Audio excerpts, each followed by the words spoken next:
আসসালামু আলাইকুম প্রিয় শিক্ষার্থীরা, তোমরা সবাই কেমন আছো? আশা করি অনেক ভালো আছো। আলহামদুলিল্লাহ, আমি অনেক ভালো আছি। ইতোমধ্যে তোমরা জানো যে আজকের লাইভ ক্লাসটি আমাদের একটি ফ্রি লাইভ ক্লাস হওয়ার কথা। এটা সম্ভবত সকাল 11টায় হওয়ার কথা ছিল। বাট আমার একটু প্রবলেমের কারণে এটা লেটে শুরু করতে হয়েছে। তো তোমরা যারা যুক্ত হয়েছো ইতিমধ্যে তারা লাইভটা শেয়ার করে দাও। তোমাদের ফ্রেন্ড সার্কেল যারা আছে তাদেরকে মেনশন দিয়ে দাও যাতে সবাই ক্লাসটা করতে পারে। আর আজকের ক্লাস হচ্ছে নার্সিং সাধারণ গণিত। এটা ডিপ্লোমা, বিএসসি সবার কাজে লাগবে। হ্যাঁ, যদিও আমরা এখানে নার্সিং ডিপ্লোমা প্রশ্ন ব্যাংক দিয়েছি। ডিপ্লোমা এবং নার্সিং এর ম্যাথ কিন্তু একই স্টাইল, একই রকম। তো এইখানে কোনো চেঞ্জ নাই। তোমরা সব কোর্সের স্টুডেন্টরা এটা করতে পারবা। হ্যাঁ, তোমরা একটু লাইভটা শেয়ার করে দাও। বিব্রেইনারের পক্ষ থেকে তোমাদের সবাইকে স্বাগতম জানাচ্ছি। তোমরা কিন্তু অলরেডি জানো যে আমাদের বিব্রেইনারের কোর্সগুলো কিন্তু একেবারে শেষ প্রান্তে। তোমাদের পরীক্ষার আর খুব বেশি কিন্তু বাকি নেই। ঈদের পরপরই তোমাদের পরীক্ষা। এবং তার কথা চিন্তা করে বিব্রেইনারে কিন্তু এখন নতুন ৩টা কোর্স চলমান আছে। একটা হচ্ছে শিওর সাকসেস ব্যাচ, একটা হচ্ছে এক্সাম ব্যাচ, আর আরেকটা হচ্ছে একদম ফাইনাল নার্সিং শর্ট কোর্স ৩০ দিনের। এবং সেই শর্ট কোর্সটার কিন্তু ডিসকাউন্টে ভর্তিও চলতেছে এখন। হ্যাঁ, তোমরা যারা কোথাও কোচিং করো নাই, যদি মনে করো যে ১ মাসে একটা প্রিপারেশন নেওয়া দরকার, কনফিডেন্স আছে বাট সঠিক গাইডলাইন পাচ্ছ না, তাহলে আমি বলবো তোমরা হচ্ছে আমাদের যেই নার্সিং ৩০ দিনের শর্ট কোর্সটা আছে এইটাতে তোমরা এনরোল করে ফেলো। আর আমাদের যারা পেইড কোর্স স্টুডেন্ট রয়েছে, আমাদের full course, sure success batch সহ আরো যেই সমস্ত কোর্স স্টুডেন্টরা রয়েছে, তারা কিন্তু এই কোর্সটার অ্যাক্সেস ফ্রিতেই পেয়ে যাবে। নতুন যদি কেউ ভর্তি হতে চাও, আমাদের কোর্স ফি হচ্ছে বিএসসি দের জন্য ১৫৫০ টাকা আর ডিপ্লোমাদের জন্য ১৫০০ টাকা। কিন্তু ২০ তারিখের আগে যদি তুমি ভর্তি হতে পারো তাহলে তোমার জন্য কিন্তু একটা বিশাল ডিসকাউন্ট থাকছে। সেটা হচ্ছে তোমার বিএসসি দের জন্য ৪৫০ টাকা এবং ডিপ্লোমাদের জন্য ৪০০ টাকা। সো একটা বড়সড় ডিসকাউন্ট কিন্তু এই রমজান মাসে বিব্রেইনার থেকে দেওয়া হয়েছে। সুতরাং আর দেরি কেন? যারা এখনো কোথাও কোনো ধরনের কোচিং করতেছো না বাট বুঝতেছো যে নিজের একটা প্রিপারেশন নেওয়া দরকার, এক্সামগুলো ঠিকঠাক দেওয়া দরকার, ক্লাসগুলো করা দরকার, তাহলে নার্সিং ৩০ দিনের যে শর্ট কোর্সটা আছে এটাতে তোমরা ভর্তি হয়ে যাও। আশা করি যে তোমরা হতাশ হবা না। হ্যাঁ, এখন পর্যন্ত বি ব্রেইনারে কোচিং করেছে, সার্ভিস নিয়ে হতাশ হয়েছে, এইরকম কোনো নেগেটিভ রিভিউ আমরা পাইনি। হ্যাঁ, কোথাও কারো কাছ থেকেই পাইনি, কারণ বি ব্রেইনার এনশিওর করে সবসময় বেস্ট কোয়ালিটিটা প্রোভাইড করার জন্য। এদের class material, class quality, teacher panel সবগুলোই কিন্তু অনেক সুন্দর এবং ভালো। ওকে, আমরা দেখতে পাচ্ছি তোমাদের অনেকেই তোমরা চলে আসছো, সালাম দিচ্ছ। পাপিয়া, সানজিদা, আহ, আসমা, হ্যাঁ, বিনতি আক্তার, রানী খাতুন। হ্যাঁ, তো তোমাদের সবাইকে হচ্ছে শুভেচ্ছা, ওয়ালাইকুম আসসালাম। তো আমরা আর বেশি দেরি করব না, তোমরা আমাকে একটু ক্লিয়ার করো যে আমার কথার সাউন্ড ঠিকঠাক মতো যাচ্ছে কিনা, আর হচ্ছে স্লাইডটা ঠিকঠাক মতো দেখা যাচ্ছে কিনা। আর সবাইকে বলতেছি যে আমাদের এই লাইভ ক্লাসটা কিন্তু তোমরা শেয়ার করে দাও। এটা ফেসবুকে লাইভ হচ্ছে, এটা রেকর্ডেড ভার্সন কিন্তু ইউটিউবে তোমরা পেয়ে যাবা, এবং আমাদের বি ব্রেইনার অ্যাপের সেকশনেও কিন্তু তোমার এই পিডিএফটা থেকে যাবে, দাগানো পিডিএফটা। So everything is clear.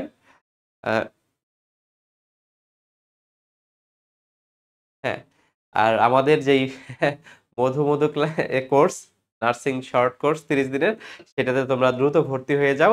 এছাড়া আমাদের অন্যান্য কোর্স অ্যাভেলেবেল আছে। ওকে, তোমরা একটু শেয়ার দিয়ে দাও, শেয়ার দিয়ে একটু কমেন্ট করো ডান, যে ভাইয়া শেয়ার করেছি।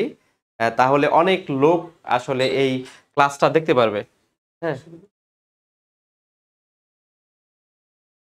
ওকে, তো চলো আমরা আমাদের ক্লাসে এন্টার করি যে কি কি আছে আমাদের ক্লাসে। তোমরা যদি নার্সিং ৩০ দিনের শর্ট কোর্সটাতে ভর্তি হও, তোমরা অনেকগুলি ফিচারের উপরে আসলে তোমরা ক্লাসগুলো পাবা। হ্যাঁ, যেখানে আমরা দেখেছিলাম যে তুমি ২০টি ফাইনাল মডেল টেস্ট দিতে পারবা, ৩০ দিনের ম্যাজিক একটা স্টাডি প্ল্যানার তোমাকে দেওয়া হবে, ফাইনাল নার্সিং সিক্রেট সাজেশন এটা ধাপে ধাপে তোমাকে দেওয়া হবে।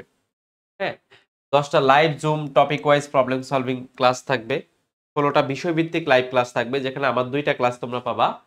পেপার ফাইনাল থাকবে ১৫টা সাবজেক্ট ফাইনাল, এবং এইদিকে অ্যান্ড্রয়েড অ্যাপের অ্যাক্সেস পেয়ে যাবা তোমরা। বিএসসির ডিপ্লোমার আলাদা আলাদা অ্যান্ড্রয়েড অ্যাপের অ্যাক্সেস, কারণ অনেকের বিএসসির কোয়েশ্চেনগুলো দরকার হয়, আবার অনেকের হচ্ছে ডিপ্লোমার কোয়েশ্চেনগুলো দরকার হয়। সেই জন্য আমরা দুই গ্রুপকে আলাদাভাবে অ্যান্ড্রয়েড অ্যাপ অ্যাক্সেস দিয়েছি। এরপরে হচ্ছে নবম, দশম, অষ্টম, সপ্তম শ্রেণীর যে স্পেশাল এমসিকিউ গুলো রয়েছে সেইগুলো আমরা প্রায় 5000 প্লাস বোনাস এমসিকিউ তোমাদেরকে দেওয়া হবে যাতে তোমাদের প্রিপারেশনটা খুব বেস্ট হয় এবং হাইলি ইম্পর্টেন্ট এমসিকিউ মানে এই এমসিকিউ গুলোর মধ্যেও সবচেয়ে গুরুত্বপূর্ণ এমসিকিউ গুলো biology, general science, Bangla, English, math, জিকের জন্য প্রায় হচ্ছে 5000 প্লাস এমসিকিউ তোমাদেরকে দেওয়া হবে যেগুলো পড়লে আমার মনে হয় না যে প্রিপারেশনে কোনো ঘাটতি থাকবে এবং সরাসরি তুমি এক্সাম দিতে পারবা অফলাইনে। এখন এটা কিভাবে হবে? এটা হবে হচ্ছে তুমি তোমার বাসায় বসেই এক্সাম দিবা, এক্সাম দিয়ে তুমি নিজেকে টেস্ট করবা এবং টেস্ট করে তুমি সেই রেজাল্টটা সাবমিট করবা আমাদের ওয়েবসাইটে বা হচ্ছে আমাদের গ্রুপে। 64 জেলায় একযোগে ওয়েমার শিটে একদম নার্সিং ভর্তি পরীক্ষা তোমরা যেভাবে দাও ঠিক সেইভাবে কিন্তু 10টা অফলাইন এক্সাম হবে তোমাদের। এছাড়া রয়েছে এক্সাম নাইট টপিকস, অর্থাৎ পরীক্ষার রাত আগের দিন রাতে কোন ধরনের টপিকগুলো পড়লে তুমি বেশি বেশি কমন পাওয়া 5 স্টার, 4 স্টার, 3 স্টার, 2 স্টার করে আমরা গুরুত্বপূর্ণ তোমার টপিকগুলো তোমাদেরকে বলে দেব। হ্যাঁ, এবং এই পুরো কোর্সটা যখন তুমি হচ্ছে সলভ করবা, হ্যাঁ, যারা হচ্ছে এই কোর্স থেকে জাতীয় মেধা তালিকায় টপ 10-এ থাকবে, বিএসসি, ডিপ্লোমা এবং মিডওয়াইফারি মোট 30 জনকে আমরা 1,50,000 টাকার একটা নগদ মেধাবৃত্তি দিব, নগদ টাকা। হ্যাঁ, এটা কোনো কোর্স টোর্স না, নগদ মেধাবৃত্তি দিয়ে দিব। বিএসসি, ডিপ্লোমা, মিডওয়াইফারি জাতীয় মেধায় টপ 10 এর মধ্যে থাকলে এরকম 30 জনকে আমরা দিব যদি আমাদের কোর্স থেকে থাকে। তো এইটা ছিল পুরো কোর্সের আউটলাইন, তোমরা এটা দেখতে পারো। তোমাদেরকে অবশ্যই এটা দিয়ে দেওয়া হবে অ্যাপ সেকশনে, তোমরা এটা অবশ্যই পেয়ে যাবা। এরপরে আমাদের কিন্তু শিওর সাকসেস ব্যাচ রানিং রয়েছে যেখানেও কিন্তু তোমাকে 65টা টপিক সহ ক্লাস পুরো সিলেবাসের নিশ্চয়তা দেওয়া হচ্ছে, 75টা ডিটেল এক্সাম দিতে পারবা, 10টা ইমপ্রুভ সলভ ক্লাস হবে এবং 10টা ফাইনাল মডেল টেস্ট নেওয়া হবে, 2টা বই দেওয়া থাকবে, প্রশ্ন ব্যাংক এবং মডেল টেস্ট এবং স্টাডি ডাউট সলভিং ফিচার আছে এখানে, অর্থাৎ তুমি নিজের ডাউটগুলো এখানে সলভ করে নিতে পারবা। তো আমরা কথা বেশি না বাড়াই, এরপরে রয়েছে আমাদের এক্সাম ব্যাচ। এই এক্সাম ব্যাচে যদি কেউ ভর্তি হয় সে 60টা ডেইলি এক্সাম দিতে পারবে, 10টা ফাইনাল মডেল টেস্ট থাকবে, 8টা সাপ্তাহিক পরীক্ষা থাকবে, সাবজেক্ট ফাইনাল দিতে পারবে, সাম্প্রতিক সাজেশন চিরকুট পাঠানো হবে তোমাকে, অর্থাৎ সাম্প্রতিক দিকের উপরে তোমাকে চিরকুটগুলো দেওয়া হবে, সালভিত্তিক নার্সিং প্রশ্ন ব্যাংকগুলো তোমাকে সলভ করে দেওয়া হবে, পেপার ফাইনাল দেওয়া হবে, বাংলা গণিতের উপরে স্পেশাল লাইভ ক্লাস থাকবে বোনাস হিসেবে। হ্যাঁ, যেখানে আমার ক্লাসে তোমরা পাবা, তোমাদের শাহিন ভাইয়ের ক্লাসে তোমরা পাবা এবং দাগানো বাংলা এবং সাধারণ বিজ্ঞান বই তোমাদেরকে দেয়া হবে। অর্থাৎ এক্সাম ব্যাচটা তো দেখো যে অনেক কিছু, কিন্তু যদি শুধু এক্সাম ব্যাচেও ভর্তি হয় কেউ, আমার কাছে মনে হয় যে তার প্রিপারেশনের 80-90% হয়ে যাওয়ার কথা যদি ওই রকম কনফিডেন্স তার থাকে।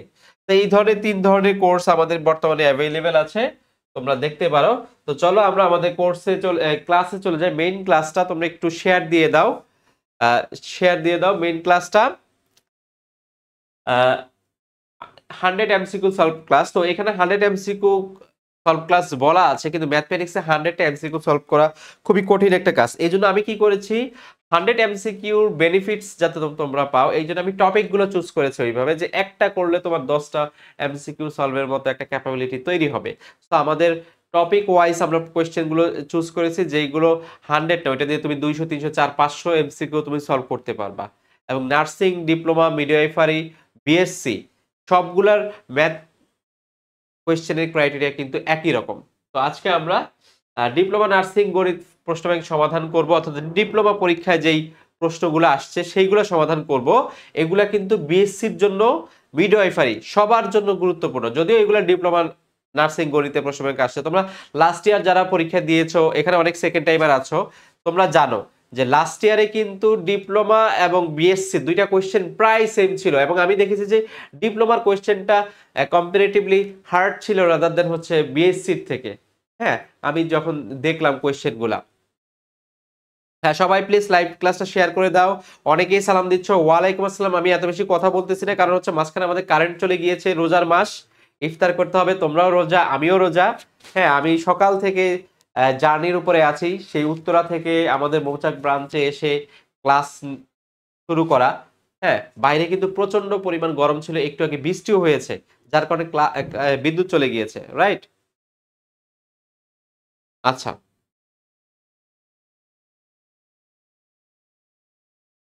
হ্যাঁ, আমার একটু ঠান্ডা লেগেছে, একটু ঠান্ডা লেগেছে, যার কারণে ভয়েসটা তোমরা বুঝতে পারতেছো যে একটু বসে যাওয়া ভয়েস।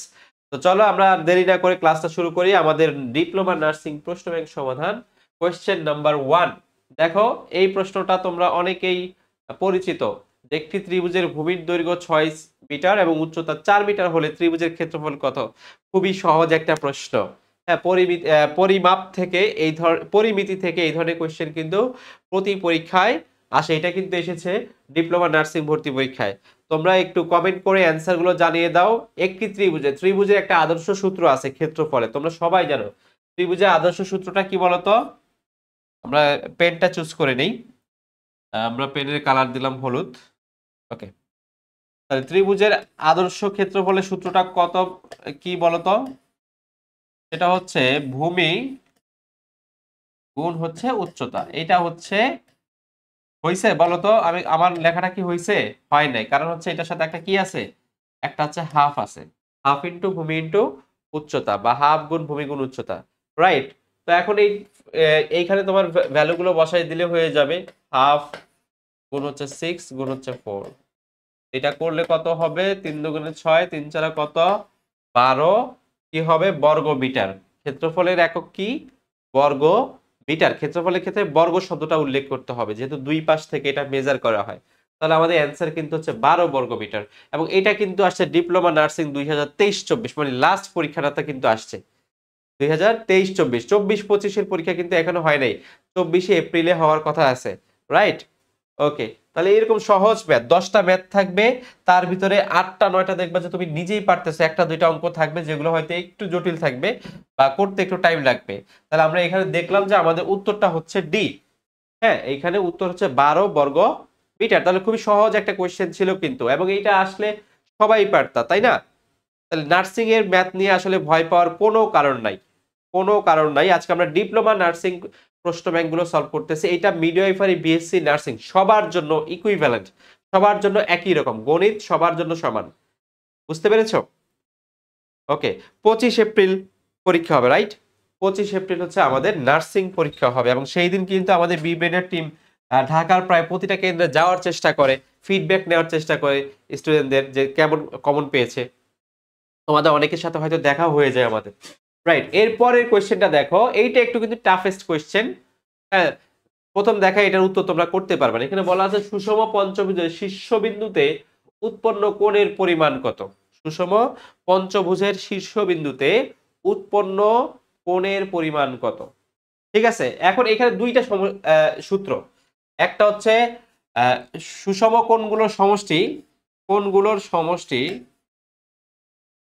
কোণগুলোর সমষ্টি, আর আরেকটা হচ্ছে একটি কোণের মান বের করতে বলবে। একটি কোণের মান, সুষম বহুভুজের একটি কোণের মান, এই দুইটা অ্যাঙ্গেল থেকে তোমাকে কোয়েশ্চেন করবে, এবং এইটার একটা ফর্মুলা কিন্তু আছে। একটি কোণের মান বলবে অথবা কোণগুলোর সমষ্টি বলবে। এখন সুষম পঞ্চভুজে তোমার শীর্ষকোণ কয়টা বলো তো? সুষম পঞ্চভুজে শীর্ষকোণ দেখতে কয়টা হয়? তোমরা বেনজিন দেখছো না অনেকে? হ্যাঁ, বেনজিন, বেনজিন না, এটা সাইক্লোপেন্টেন বলে। তো এইটা হচ্ছে একটা সুষম পঞ্চভুজ, রাইট?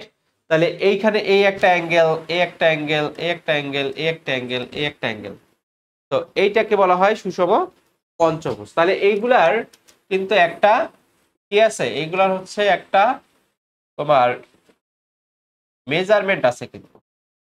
হ্যাঁ, তাহলে সূত্রটা কি আমি একটু তোমাদেরকে দিয়ে দেই, দাগানো পিডিএফটা কিন্তু তোমরা পেয়ে যাবা। কোণের সমষ্টি বললে সূত্র হবে এইটা, কোণের সমষ্টি, কোণের সমষ্টি বললে সূত্র হবে n-2 মাল্টিপ্লাইড বাই 180 ডিগ্রি। এটা হচ্ছে কোণের সমষ্টি। আর একটি কোণের মান বললে, একটি কোণের মান বললে এটা হবে n-2 বাই 180 ডিগ্রি বাই হচ্ছে n।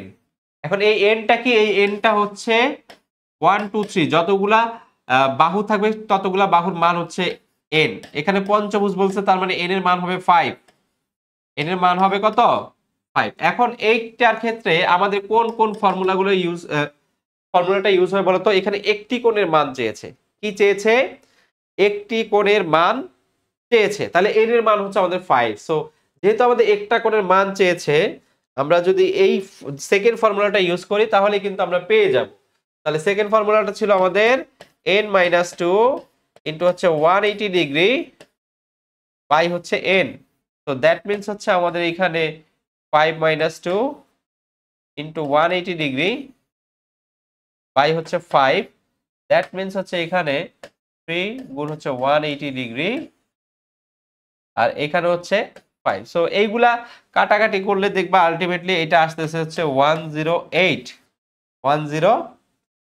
Degree, 108 degree. তোমরা এই 5 দিয়ে 180 কে কাটো, 36 হবে, 36 দিয়ে 3 দিয়ে মাল্টিপ্লাই করো, 108 ডিগ্রি হবে। তাহলে এই দুইটা ফর্মুলা কিন্তু যে কোনো একটা পরীক্ষা আসতে পারে। সো এই ফর্মুলাগুলা তোমাদের কাছে একটু নতুন মনে হইতে পারে, বহুভুজের ফর্মুলা। সো বহুভুজের দুইটা ফর্মুলা আছে, একটা হচ্ছে কোণের সমষ্টি আর একটা হচ্ছে একটি কোণ। তোমরা এখানে দেখতেছো কোণের সমষ্টি যদি বলে যে 5টা কোণের সমষ্টি কত, পঞ্চভুজের 5টি কোণের সমষ্টি কত, তখন কিন্তু এই ফর্মুলাটা হবে। আর যদি একটি কোণের মান বলে শীর্ষবিন্দুতে, তাহলে কিন্তু তোমার এই ফর্মুলাটা হবে। তাহলে এইটা ভালোভাবে মাথায় রাখবা।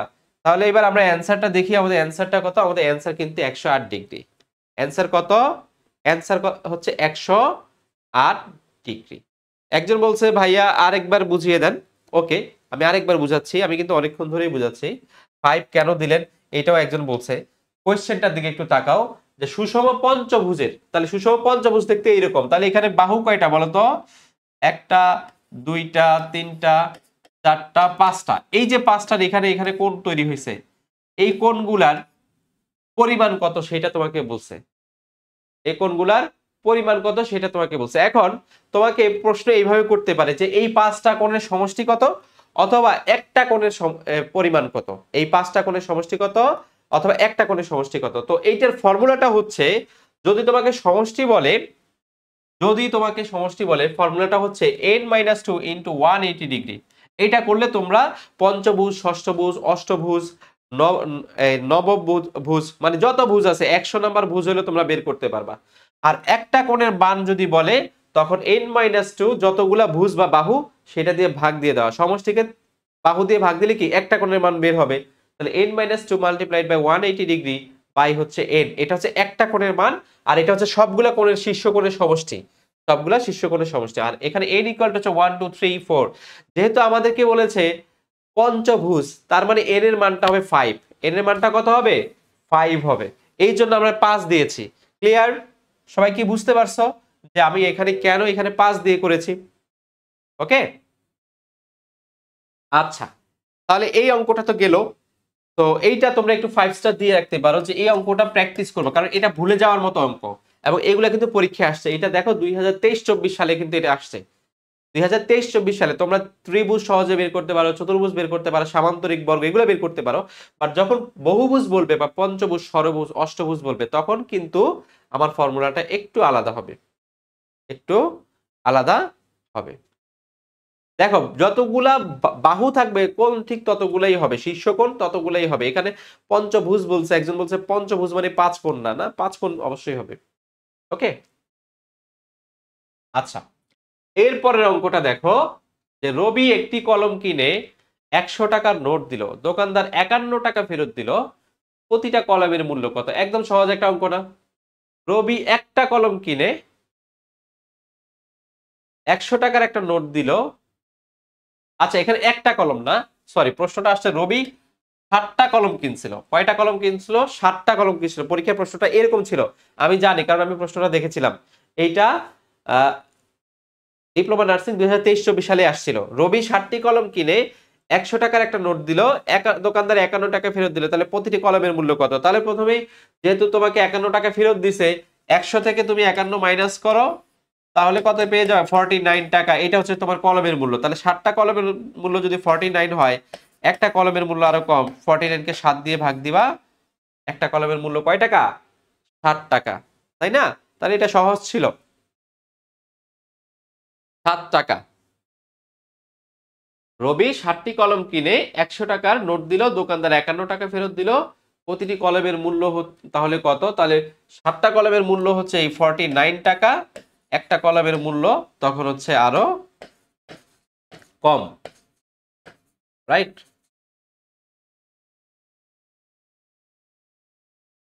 তাহলে দেখো এই অঙ্কগুলো কিন্তু খুবই সহজ, 2-1 লাইনে করে ফেলা যায় এবং এইগুলা কিন্তু থাকবে। একটা দুইটা অঙ্ক দিবে যেগুলো তোমাদেরকে একটু বদার করবে বা একটু কঠিন লাগবে তোমাদের কাছে। তাহলে আমাদের অ্যান্সার কিন্তু 60 টাকা। অ্যান্সার কয় টাকা? অ্যান্সার হচ্ছে 60 টাকা। যেই অঙ্কগুলো সহজ আছে এগুলো আমরা একটু তাড়াতাড়ি যাওয়ার চেষ্টা করব, কঠিন অঙ্কগুলো তোমাদেরকে করাই দিব। ওকে, পরের কোয়েশ্চেনটা দেখো। পরের কোয়েশ্চেনটা হচ্ছে a plus B equal to 8 এবং এ বি ইকুয়াল টু 15 হলে a স্কোয়ার প্লাস বি স্কোয়ারের মান কত? এটা বীজগণিত থেকে একটা কোয়েশ্চেন আসছে, ডিপ্লোমা নার্সিং 2023-24 সালে। তাহলে a plus B equal to 8 A B equal to 15 হলে a স্কোয়ার প্লাস বি স্কোয়ারের মান কত? তাহলে দেখো এই যে a স্কোয়ার প্লাস বি স্কোয়ারের কিন্তু তিনটা সূত্র আছে, তার ভিতরে a plus B A B দিয়ে একটা সূত্র আছে। কি সূত্রটা বলতো? a স্কোয়ার প্লাস বি স্কোয়ারের ফর্মুলাটা কি? a প্লাস বি তার হোল স্কোয়ার মাইনাস কত বলতো? মাইনাস হচ্ছে 4ab। এইটা হচ্ছে, সরি 4ab,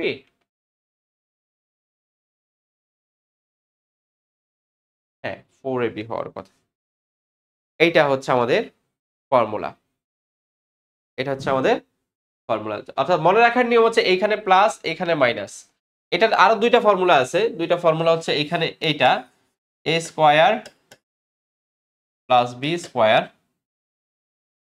আচ্ছা এটা কি 2ab না? সরি আমি তো ভুল লিখছি না, এটা 2ab না? এটা 2ab কিনা? হ্যাঁ এটা 2ab হবে।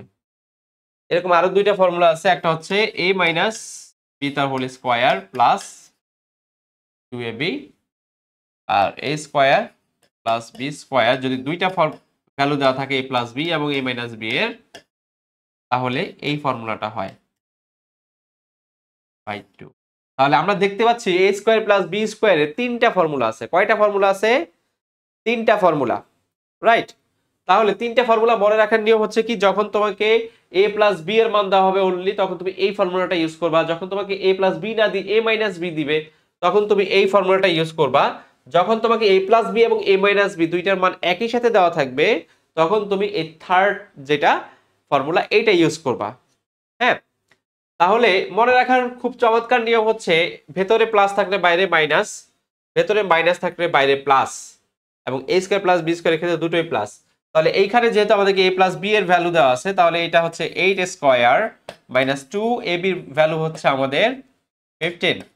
তাহলে 8 স্কয়ার মানে হচ্ছে 64 মাইনাস হচ্ছে 30, সো দ্যাট মিন্স এটা হচ্ছে আমাদের 34। এটা হচ্ছে আমাদের অ্যান্সার। আমাদের অ্যান্সার কত? অ্যান্সার হচ্ছে 34। অ্যান্সার হচ্ছে কত? অ্যান্সার হচ্ছে 34। তোমরা কিন্তু এই দাগানো পিডিএফ গুলো পেয়ে যাবা। দাগানো পিডিএফ গুলো কিন্তু আমাদের অ্যাপ সেকশনে তোমরা পেয়ে যাবা। অ্যাপের মধ্যে কিন্তু ফ্রি লাইভ ক্লাসের যে সেকশন আছে সেখানে কিন্তু দাগানো। আচ্ছা, থার্ড নাম্বারটা এবির সূত্র না। এবির সূত্র তোমরা যেটা বলছো সেটা হচ্ছে এখানে মাইনাস থাকে আর এই 2টা হচ্ছে ব্র্যাকেটের মধ্যে থাকে, সেটা হচ্ছে এবির সূত্র। থার্ড নাম্বারটা a স্কয়ার প্লাস বি স্কয়ারের ফর্মুলা। তোমরা হয়তো এই 2টা এখানে আনলে 2a square plus B square একটা ফর্মুলা পড়ছে, ওই 2a স্কয়ার প্লাস বি স্কয়ারের যে ফর্মুলাটা সেটাই কিন্তু আমি এখানে ডিভাইডেড বাই 2 দিয়ে দিছি। তার মানে দেখতে একই রকম কিন্তু তিন ক্যাটাগরির ফর্মুলা। ক্লিয়ার? ওকে, তাহলে বোঝা গেছে। তাহলে অ্যানসারটা কত হবে? অ্যানসার হবে আমাদের 34। অ্যানসার কত হবে? অ্যানসার হবে 34, রাইট? অ্যানসার হচ্ছে 34। তাহলে বীজগণিতের ক্ষেত্রে ফর্মুলাগুলো মনে রাখলেই কিন্তু তোমার আর কোনো সমস্যা হবে না। এরপরে আমরা এখানে দেখব যে একটি রম্বস আঁকতে কয়টা উপাত্ত প্রয়োজন। এটা পরীক্ষা আসছে একদম জেনারেল নলেজের মতো। আমরা কিন্তু আমাদের জ্যামিতির চ্যাপ্টারে বলেই দিছি একটা রম্বস আঁকতে কয়টা উপাত্তের প্রয়োজন হয়। একটা রম্বস আঁকতে কয়টা উপাত্তের প্রয়োজন পড়ে বলো তো? একটা রম্বস আঁকতে কয়টা উপাত্তের প্রয়োজন পড়ে? একটা রম্বস আঁকতে কয়টা উপাত্তের প্রয়োজন পড়ে? হ্যাঁ দুইটা, একটা অ্যাঙ্গেল এবং একটা হচ্ছে বাহু। একটা অ্যাঙ্গেল, একটা হচ্ছে কি বাহু, তাই না? আমরা রম্বস কাকে বলি বলো তো? রম্বস আমরা কাকে বলি? রম্বস আমরা বলি এইরকম দেখতে।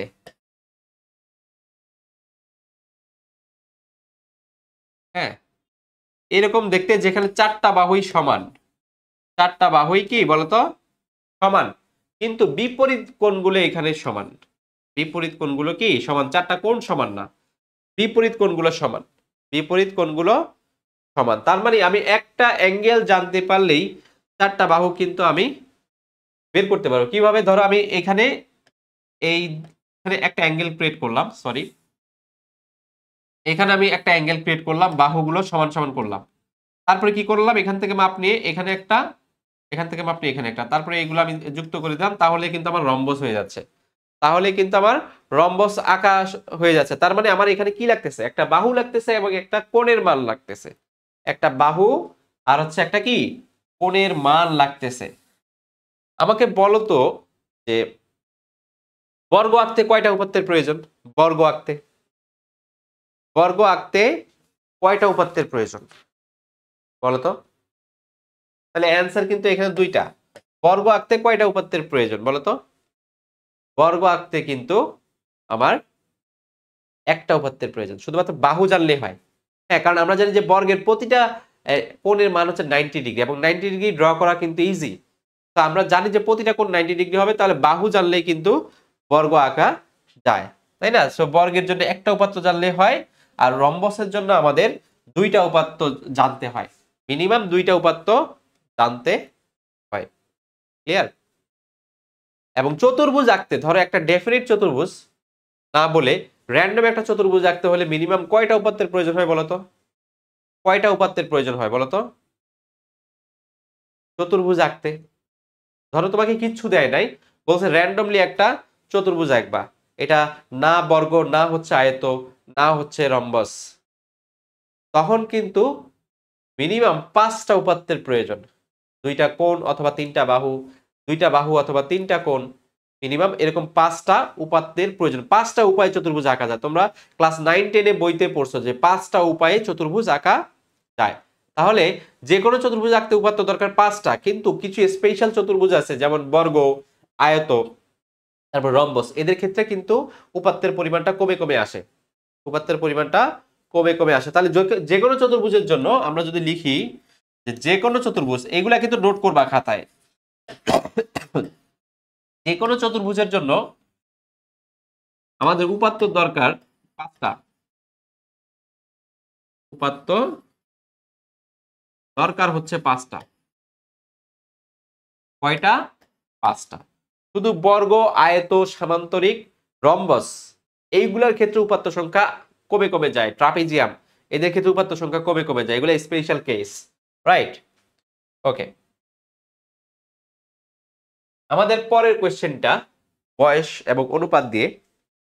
এখানে বলা আছে ভাইয়ের বয়স 3 বছর 6 মাস, বোনের বয়স 6 মাস। ভাই ও বোনের বয়স অনুপাত কত? তাহলে খেয়াল করো,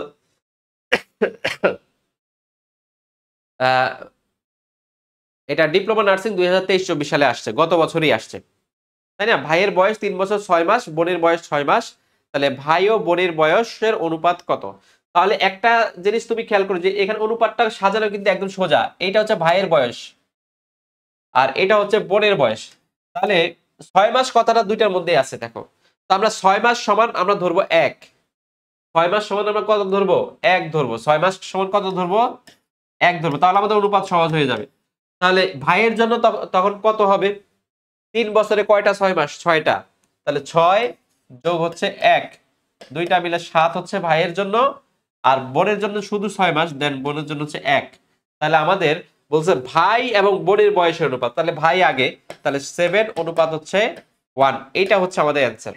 এটাই হচ্ছে আমাদের অ্যান্সার। তাহলে দেখো অঙ্কটা কিন্তু কয়েক সেকেন্ডের ব্যাপার, জাস্ট বোঝাটা উচিত যে এইখানে কিভাবে আমরা অনুপাতটা ঠিক করলাম।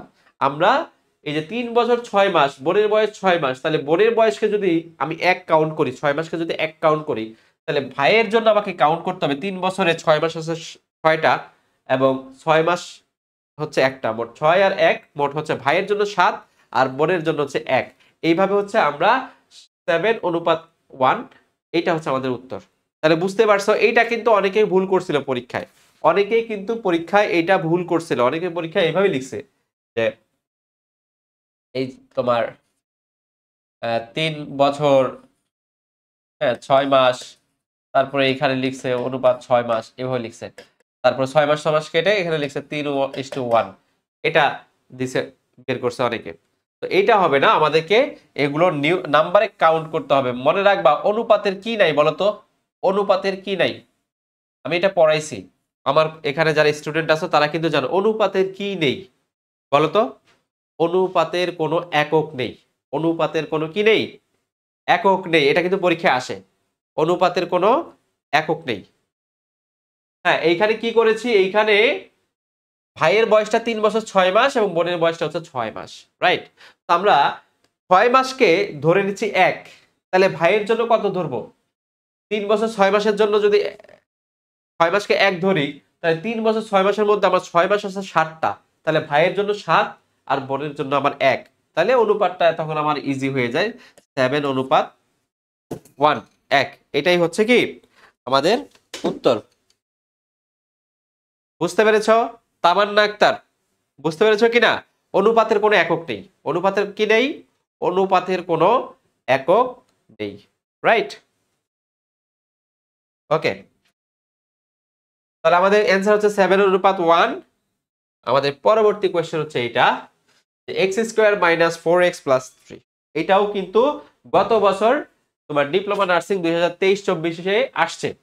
এখন তোমরা ম্যাক্সিমাম কি করো যে এইটা উৎপাদক করতে চাও, কিন্তু এগুলো উৎপাদক করা ছাড়াও কি করা যায়, মিলানো যায়।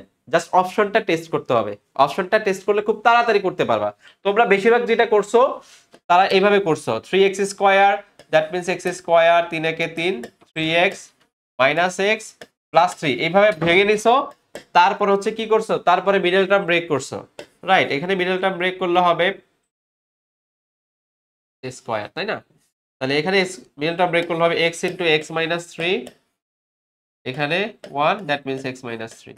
তাহলে আলটিমেটলি অ্যানসার কিন্তু কত, x - 3 আর হচ্ছে x - 1।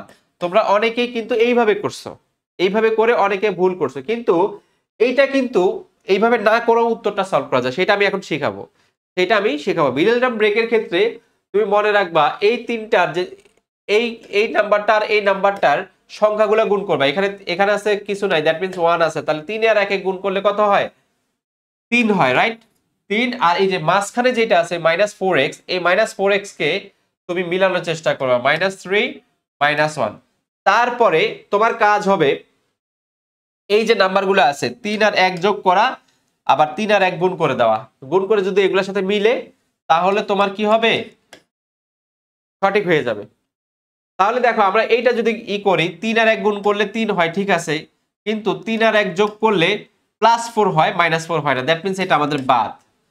তারপরে এখানে গুণ করা -3 আর -1 গুণ করলে 3 হবে, +3, ঠিক আছে। -3 আর -1 যোগ করলে -4 হবে, দ্যাট মিন্স এইটা আমাদের কারেক্ট, এটা আমাদের কারেক্ট। আর বাকিগুলা কিন্তু আমাদের রং, বাকিগুলো আমাদের রং। জাস্ট অপশনটা টেস্ট করলে কিন্তু অপশনের দিকে দেখলেও কিন্তু বোঝা যায়। বুঝতে পেরেছো? এবং আমি এইভাবেই করি। জাস্ট হচ্ছে কি করবা, এই যে এই দুইটা নাম্বার, এই একটা নাম্বার আর এইটার গুণফল মেলানোর চেষ্টা করবা, তাহলেই কিন্তু হয়ে যাবে। যে এইখানে সাইনটা কত দেওয়া আছে, দুইটা জিনিস যোগ করলে, এই যে এটা যোগ করলে কি এইটার চিহ্ন সহ মিলে কিনা, আবার এটা গুণ করলে কি এই দুইটার গুণফলের সমান হয় কিনা, তাহলে কিন্তু তাড়াতাড়ি তোমার অ্যান্সারটা বের হয়ে যাবে।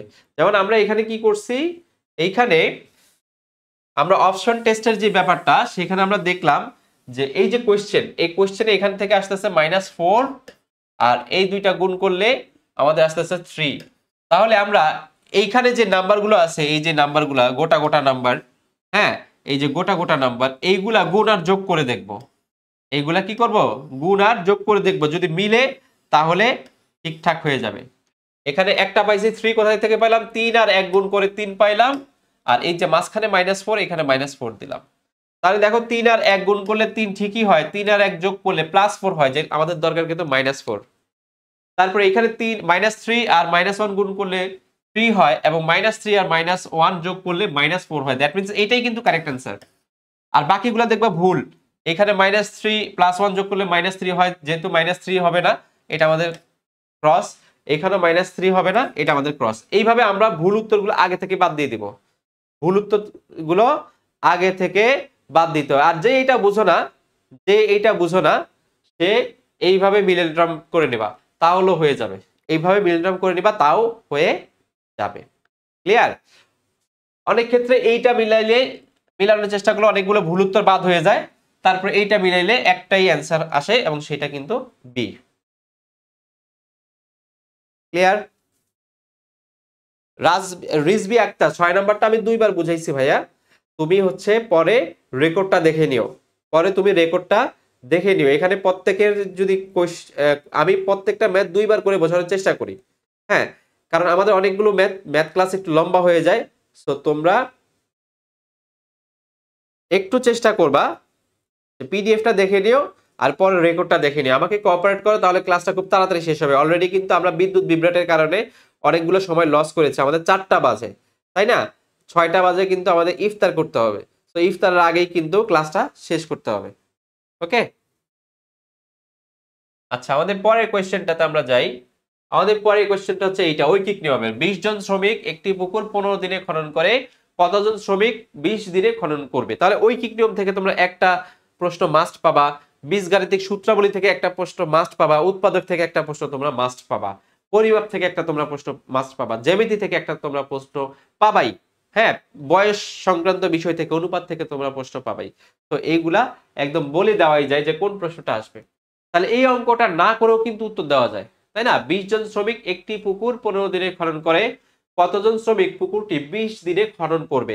দেখো ঐকিক নিয়ম এক লাইনে সলভ করার জন্য আমি একটা ট্রিক্স শিখাইছিলাম। ট্রিক্স কি? আমরা প্রশ্নটা পড়ব, প্রশ্নটা পড়ে একের ভ্যালু বের করার চেষ্টা করব, ওটা কম হইলে ভাগ দিব, বেশি হইলে গুণ দিয়ে দিব। তো দেখো আমার প্রশ্নটা পড়ার স্টাইলটা দেখো, এখানে বলছে 20 জন শ্রমিক একটি পুকুর 15 দিনে খনন করে, কতজন শ্রমিক পুকুরটি 20 দিনে খনন করবে? তাহলে আমাকে কতজন শ্রমিক, শ্রমিক সংখ্যাটা বের করতে বলছে, তাই না? তাইলে আমরা বলবো যে 15 দিনে খনন করে 20 জনে, 15 দিনে খনন করে 20 জনে, তাহলে একদিনে খনন করে, শ্রমিক সংখ্যাটা ডানে নিয়ে গেছে, এইভাবে পড়তে হবে, যেহেতু আমাকে শ্রমিক চাইছে এই জন্য এইভাবে পড়তে হবে। 15 দিনে খনন করে 20 জনে, একদিনে খনন করে কম না বেশি জনে বলো তো? একদিনে খনন করে কম না বেশি জনে বলো? ঐকিক নিয়ম থেকে কিন্তু একটা প্রশ্ন তুমি মাস্ট পাবা, একদিনে খনন করে কম না বেশি জনে? তাহলে 15 দিনে খনন করে 20 জনে, একদিনে সেম পরিমাণ খনন করতে হলে বেশি জন লাগবে, তাহলে 20 গুণ হচ্ছে 15, 20 গুণ হচ্ছে কি 15, বেশি লাগলে গুণ দিয়ে দিব, কম লাগলে ভাগ করে দিব, এইভাবে পড়াটা শিখতে হবে। তাহলে ঐকিক নিয়ম একদম সহজ।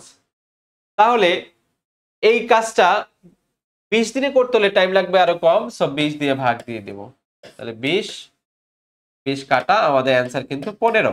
সো এইটা তো আমি এক লাইনে করলাম, এক লাইনে না করে এটার উত্তর দেওয়া যায় কিভাবে? কারণ এখানে দেখো সংখ্যাগুলো মিল আছে, 20 জন শ্রমিক 15 দিনে কাজ করে, আবার 20 দিনে কাজ করতে হলে উল্টা লাগবে, 15 জন শ্রমিক লাগবে, 15 জন শ্রমিক লাগবে। বুঝতে পেরেছ? বুঝতে পেরেছো কিনা?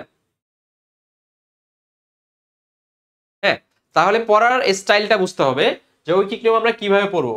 যেমন এখানে বলছে 20 জন শ্রমিক একটি পুকুর 15 দিনে খনন করে, কতজন শ্রমিক পুকুরটি 20 দিনে খনন করবে? আমার কাছে শ্রমিক সংখ্যা চেয়েছে, যাকে চেয়েছে তাকে আমি ডান পাশে বা পরে পড়বো। তাহলে পড়তে হবে ঠিক এইভাবে যে 15 দিনে খনন করে 20 জনে, একদিনে খনন করে আরো বেশি না কম? বেশি হইলে গুণ, তাহলে 20 গুণ 15, অতএব 20 দিনে খনন করবে আরো কম জনে, 20 দিয়ে ভাগ দিয়ে দিব, তাহলে আমাদের খুব তাড়াতাড়ি কিন্তু অ্যান্সার মিলে গেছে। জাস্ট কয়েক সেকেন্ডের ব্যাপার, তাই না? কয়েক সেকেন্ডের খেলা, এক লাইনে আমরা উত্তরটা বের করে ফেলতে পারবো। ক্লিয়ার?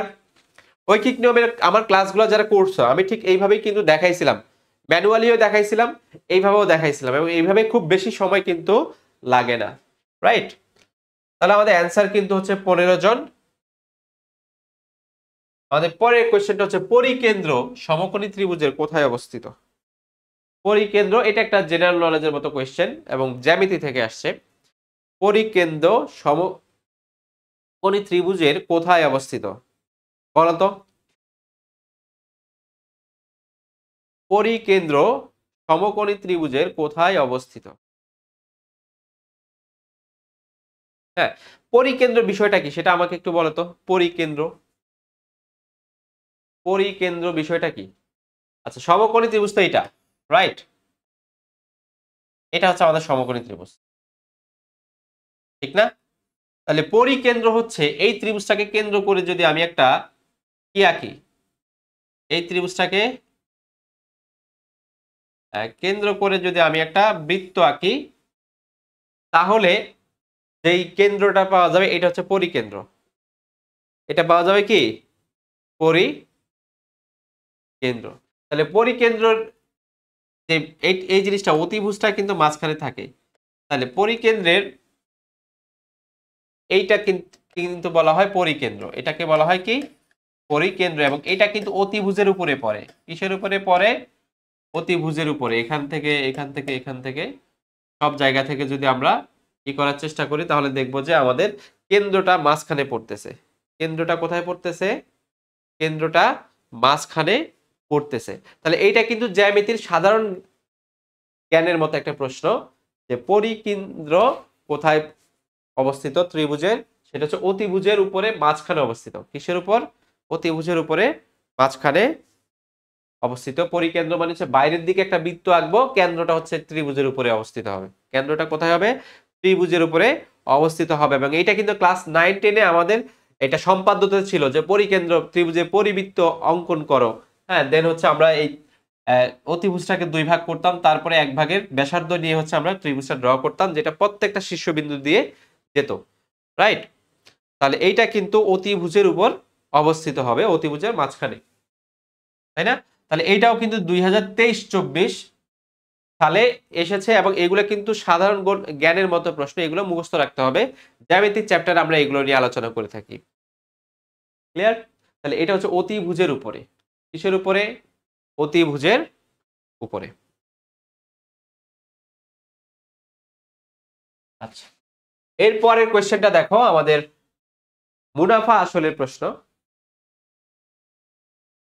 হ্যাঁ, পরিবৃত্তের কেন্দ্রকে পরিকেন্দ্র বলা হয়। পরিবৃত্তের কেন্দ্রকেই পরিকেন্দ্র মানে তো কেন্দ্র মানে তো সেন্টারটা, আর বৃত্ত মানে তো চারপাশের বৃত্তটা। হ্যাঁ, পরিকেন্দ্র আর পরিবৃত্ত সেম হবে না। পরিবৃত্তের কেন্দ্রটাই হচ্ছে পরিকেন্দ্র। পরি মানে হচ্ছে চারপাশ, পরি মানে হচ্ছে কি চারপাশ। বোঝা গেছে? পরিসীমা বলি, তার মানে একটা চতুর্ভুজের চারপাশ দিয়ে যে সীমা, সেটাকে বলে পরিসীমা। পরিবৃত্ত বলি, একটা চতুর্ভুজের চারপাশ দিয়ে যে বৃত্ত যাবে সেটাকে পরিবৃত্ত, মানে চারপাশ দিয়ে যেটা যায় সেটাকে বলা হয় পরি। ক্লিয়ার? তাহলে এখন আমাদেরকে এখানে মুনাফা, সরল মুনাফার একটা অঙ্ক আছে। বার্ষিক 5% হারে 500 টাকা 3 বছরের সরল মুনাফা কত? 2022-23 সালে আসছে। এবং তোমাদের জন্য গুড নিউজ হচ্ছে, মুনাফা আসলের অঙ্কে তোমাদের সবসময় সরল মুনাফা থেকে প্রশ্ন আসবে। কোথা থেকে আসবে? সরল মুনাফা। চক্রবৃদ্ধি মুনাফার প্রশ্ন তোমাদের আসে না, কখনো আসতে দেখি নাই, কখনো আসতে দেখি নাই। তাহলে সরল মুনাফা, সরল মানে কি বলতো? গণিতের ভাষায়, ফিজিক্সের ভাষায়, বায়োলজির ভাষায় সরল মানে কি বলতো? আমি এটা সবসময় বলি ক্লাসে, যে সরল মানে হচ্ছে ওই জায়গায় এক থাকবে। কি থাকবে? এক। একটা মূলধন, একটা মুনাফা, একটাই রেট অফ ইন্টারেস্ট পার্সেন্টেজ, একটা মূলধনের উপর যেটা কাজ করা হয় সেটাই হচ্ছে সরল মুনাফা। এবং সরল মুনাফার সূত্রটা কি? আই ইকুয়াল টু কি বলতো? I equal to P N R. P N R. এই আর এর ভ্যালু বসাইতে গেলে কিন্তু পার্সেন্টেজ যেহেতু 100 দিয়ে বসাইতে হবে। কি দিয়ে বসাইতে হবে? 100 দিয়ে বসাইতে হবে। তাহলে পি কত? এখানে পি মানে হচ্ছে আসল, পি মানে হচ্ছে 500 টাকা, এন মানে হচ্ছে বছর বা সময়, বছর হচ্ছে 3, আর আর মানে হচ্ছে 5%, দ্যাট মিন্স হচ্ছে 5/100। 5/100, শূন্য শূন্য কেটে দাও, 5 5 25, 3 25-এ 75 টাকা। এটাই হচ্ছে আমাদের উত্তর। এটাই হচ্ছে আমাদের উত্তর। Right? So I equal to P R N বা পি এন আর, যেটাই বলো। সো এইটাকে আমি অনেক ক্ষেত্রে তোমাদের মনে রাখার জন্য, তোমরা অনেকেই আর এর ভ্যালুটা বসাইতে গিয়ে ভুলে যাও, যে নিচে যে 100 দিতে হয় আর বসাইতে গেলে, এটা তোমরা অনেকে ভুলে যাও। এই জন্য আমি সহজ করে বলি যে এইভাবে মনে রাখো, I equal to P N R by 100। তখন তুমি আর এর ভ্যালু সরাসরি যেটা আছে 5 আছে 5 বসায় দাও, তোমার আর 100 নিয়ে ঝামেলা করতে হইল না। ঠিক না? 100 নিয়ে ঝামেলা করতে হইল না। আর যদি এইটা না লিখো, এইটা লিখো, তাহলে আর এর ভ্যালু বসাইতে গিয়ে সব সময় নিচে 100 দিতে হবে। নিচে 100 দিতে হবে, অর্থাৎ আর যেখানে আছে তার বিপরীত পাশে 100 দিতে হবে।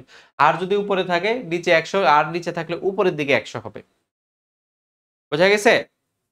আচ্ছা, তাহলে এই ফর্মুলাটা তোমরা অনেকেই পারার কথা। 2022-23 সালে এটা আসছে। আমাদের উত্তর কিন্তু 75। উত্তর কত? উত্তর হচ্ছে আমাদের 75 টাকা, রাইট? হ্যাঁ, আচ্ছা এরপরে হচ্ছে আমাদের এটা, এরপরে হচ্ছে আমাদের x plus 3 x minus 3 equal to 16 হলে x এর মান কত? তাহলে এটা কিন্তু খুব ইজি একটা অঙ্ক। হ্যাঁ, তোমরা চাইলে এখান থেকে অপশন টেস্ট করেও বসায় দিতে পারো, অপশন টেস্ট করেও তোমরা বসায় দিতে পারো, রাইট? দেখো বড় জিনিস তো হবে না, কারণ এখানে 16 আছে ডান পাশে, সো এখানে 16 সরাসরি বসায় দিলে না হওয়ার চান্সই বেশি। তোমরা অপশন টেস্ট করে যদি 5 বসাও, তাহলে এখানে 5 বসাইলে 5 আর 3 8 হবে, আর এখানে 5 বসাইলে 5 থেকে 2 গেলে 2 হবে, তাহলে 5 8 2 16 16। এইভাবেও কিন্তু উত্তর হয়ে যায়। অপশন সি, অপশন টেস্ট করলে হয়ে যায়। অথবা তুমি এটাকে সূত্র দিয়ে বলতে পারো। সূত্র কি? x প্লাস 3 x মাইনাস 3, তার মানে a minus b a plus b সূত্র। তাহলে x square minus 3 square equal to হচ্ছে 16, রাইট? তাহলে এখন তুমি এখানে বসাইতে পারো x square equal minus 3 square মানে হচ্ছে 9, সো 16। তো এখানে x স্কয়ার ইকুয়াল টু হচ্ছে 16 প্লাস 9, অতএব x ইকুয়াল টু হচ্ছে আমাদের plus minus root over 25, x equal to হচ্ছে প্লাস মাইনাস 5। তো এখানে যেহেতু প্লাস ভ্যালুটা দেওয়া আছে, তুমি প্লাস ভ্যালুটা বসাইতে পারো। এখানে যেহেতু প্লাস ভ্যালুটা দেওয়া আছে, তুমি প্লাস ভ্যালুটা বসাইতে পারো বা মাইনাস ভ্যালুটা বসাইতে পারো। একজন বলছে ভাইয়া আগের বছর যেই প্রশ্ন আসছে ওই সেম কোয়েশ্চেন কি পরের বছর পরীক্ষায় থাকবে কিনা? সেম প্রশ্ন পরের বছর পরীক্ষায় থাকবে না, বাট সেম টপিক থাকবে। সেম টপিক থেকে ঘুরিয়ে ঘাড়িয়ে প্রশ্ন দিতে পারে। হ্যাঁ, এই বছর হয়তো তোমাকে সরল মুনাফা থেকে প্রশ্ন করেছে, পরের বছর বলবে যে মূলধন বের করো, পার্সেন্টেজ বের করো, অথবা হচ্ছে মুনাফার হার বের করো, সময় বের করো। এইগুলা তোমাকে প্রশ্নে পড়বে। একেবারে হুবহু ম্যাথ যে দিয়ে দিবে এরকম তা না। এরকম হইলে কেউ আর পড়তো, তাই না? তাহলে এইটা এইভাবে করলে তোমার মান আসবে দুইটা, যেহেতু এটা x square, right? Plus minus 5 আসবে, কিন্তু তোমার এখানে মান আছে কেবল মাত্র একটা 5, তাহলে তুমি প্লাস মানটাই এখানে উত্তর দিবা, তাই না? আর যদি একেবারেই একান্ত যদি তোমার এগুলা করতে ঝামেলা মনে হয়, তুমি এখান থেকে অপশনে মান বসাবা, মান বসিয়ে গুণ করে দেখবা যে 16 হয় কিনা।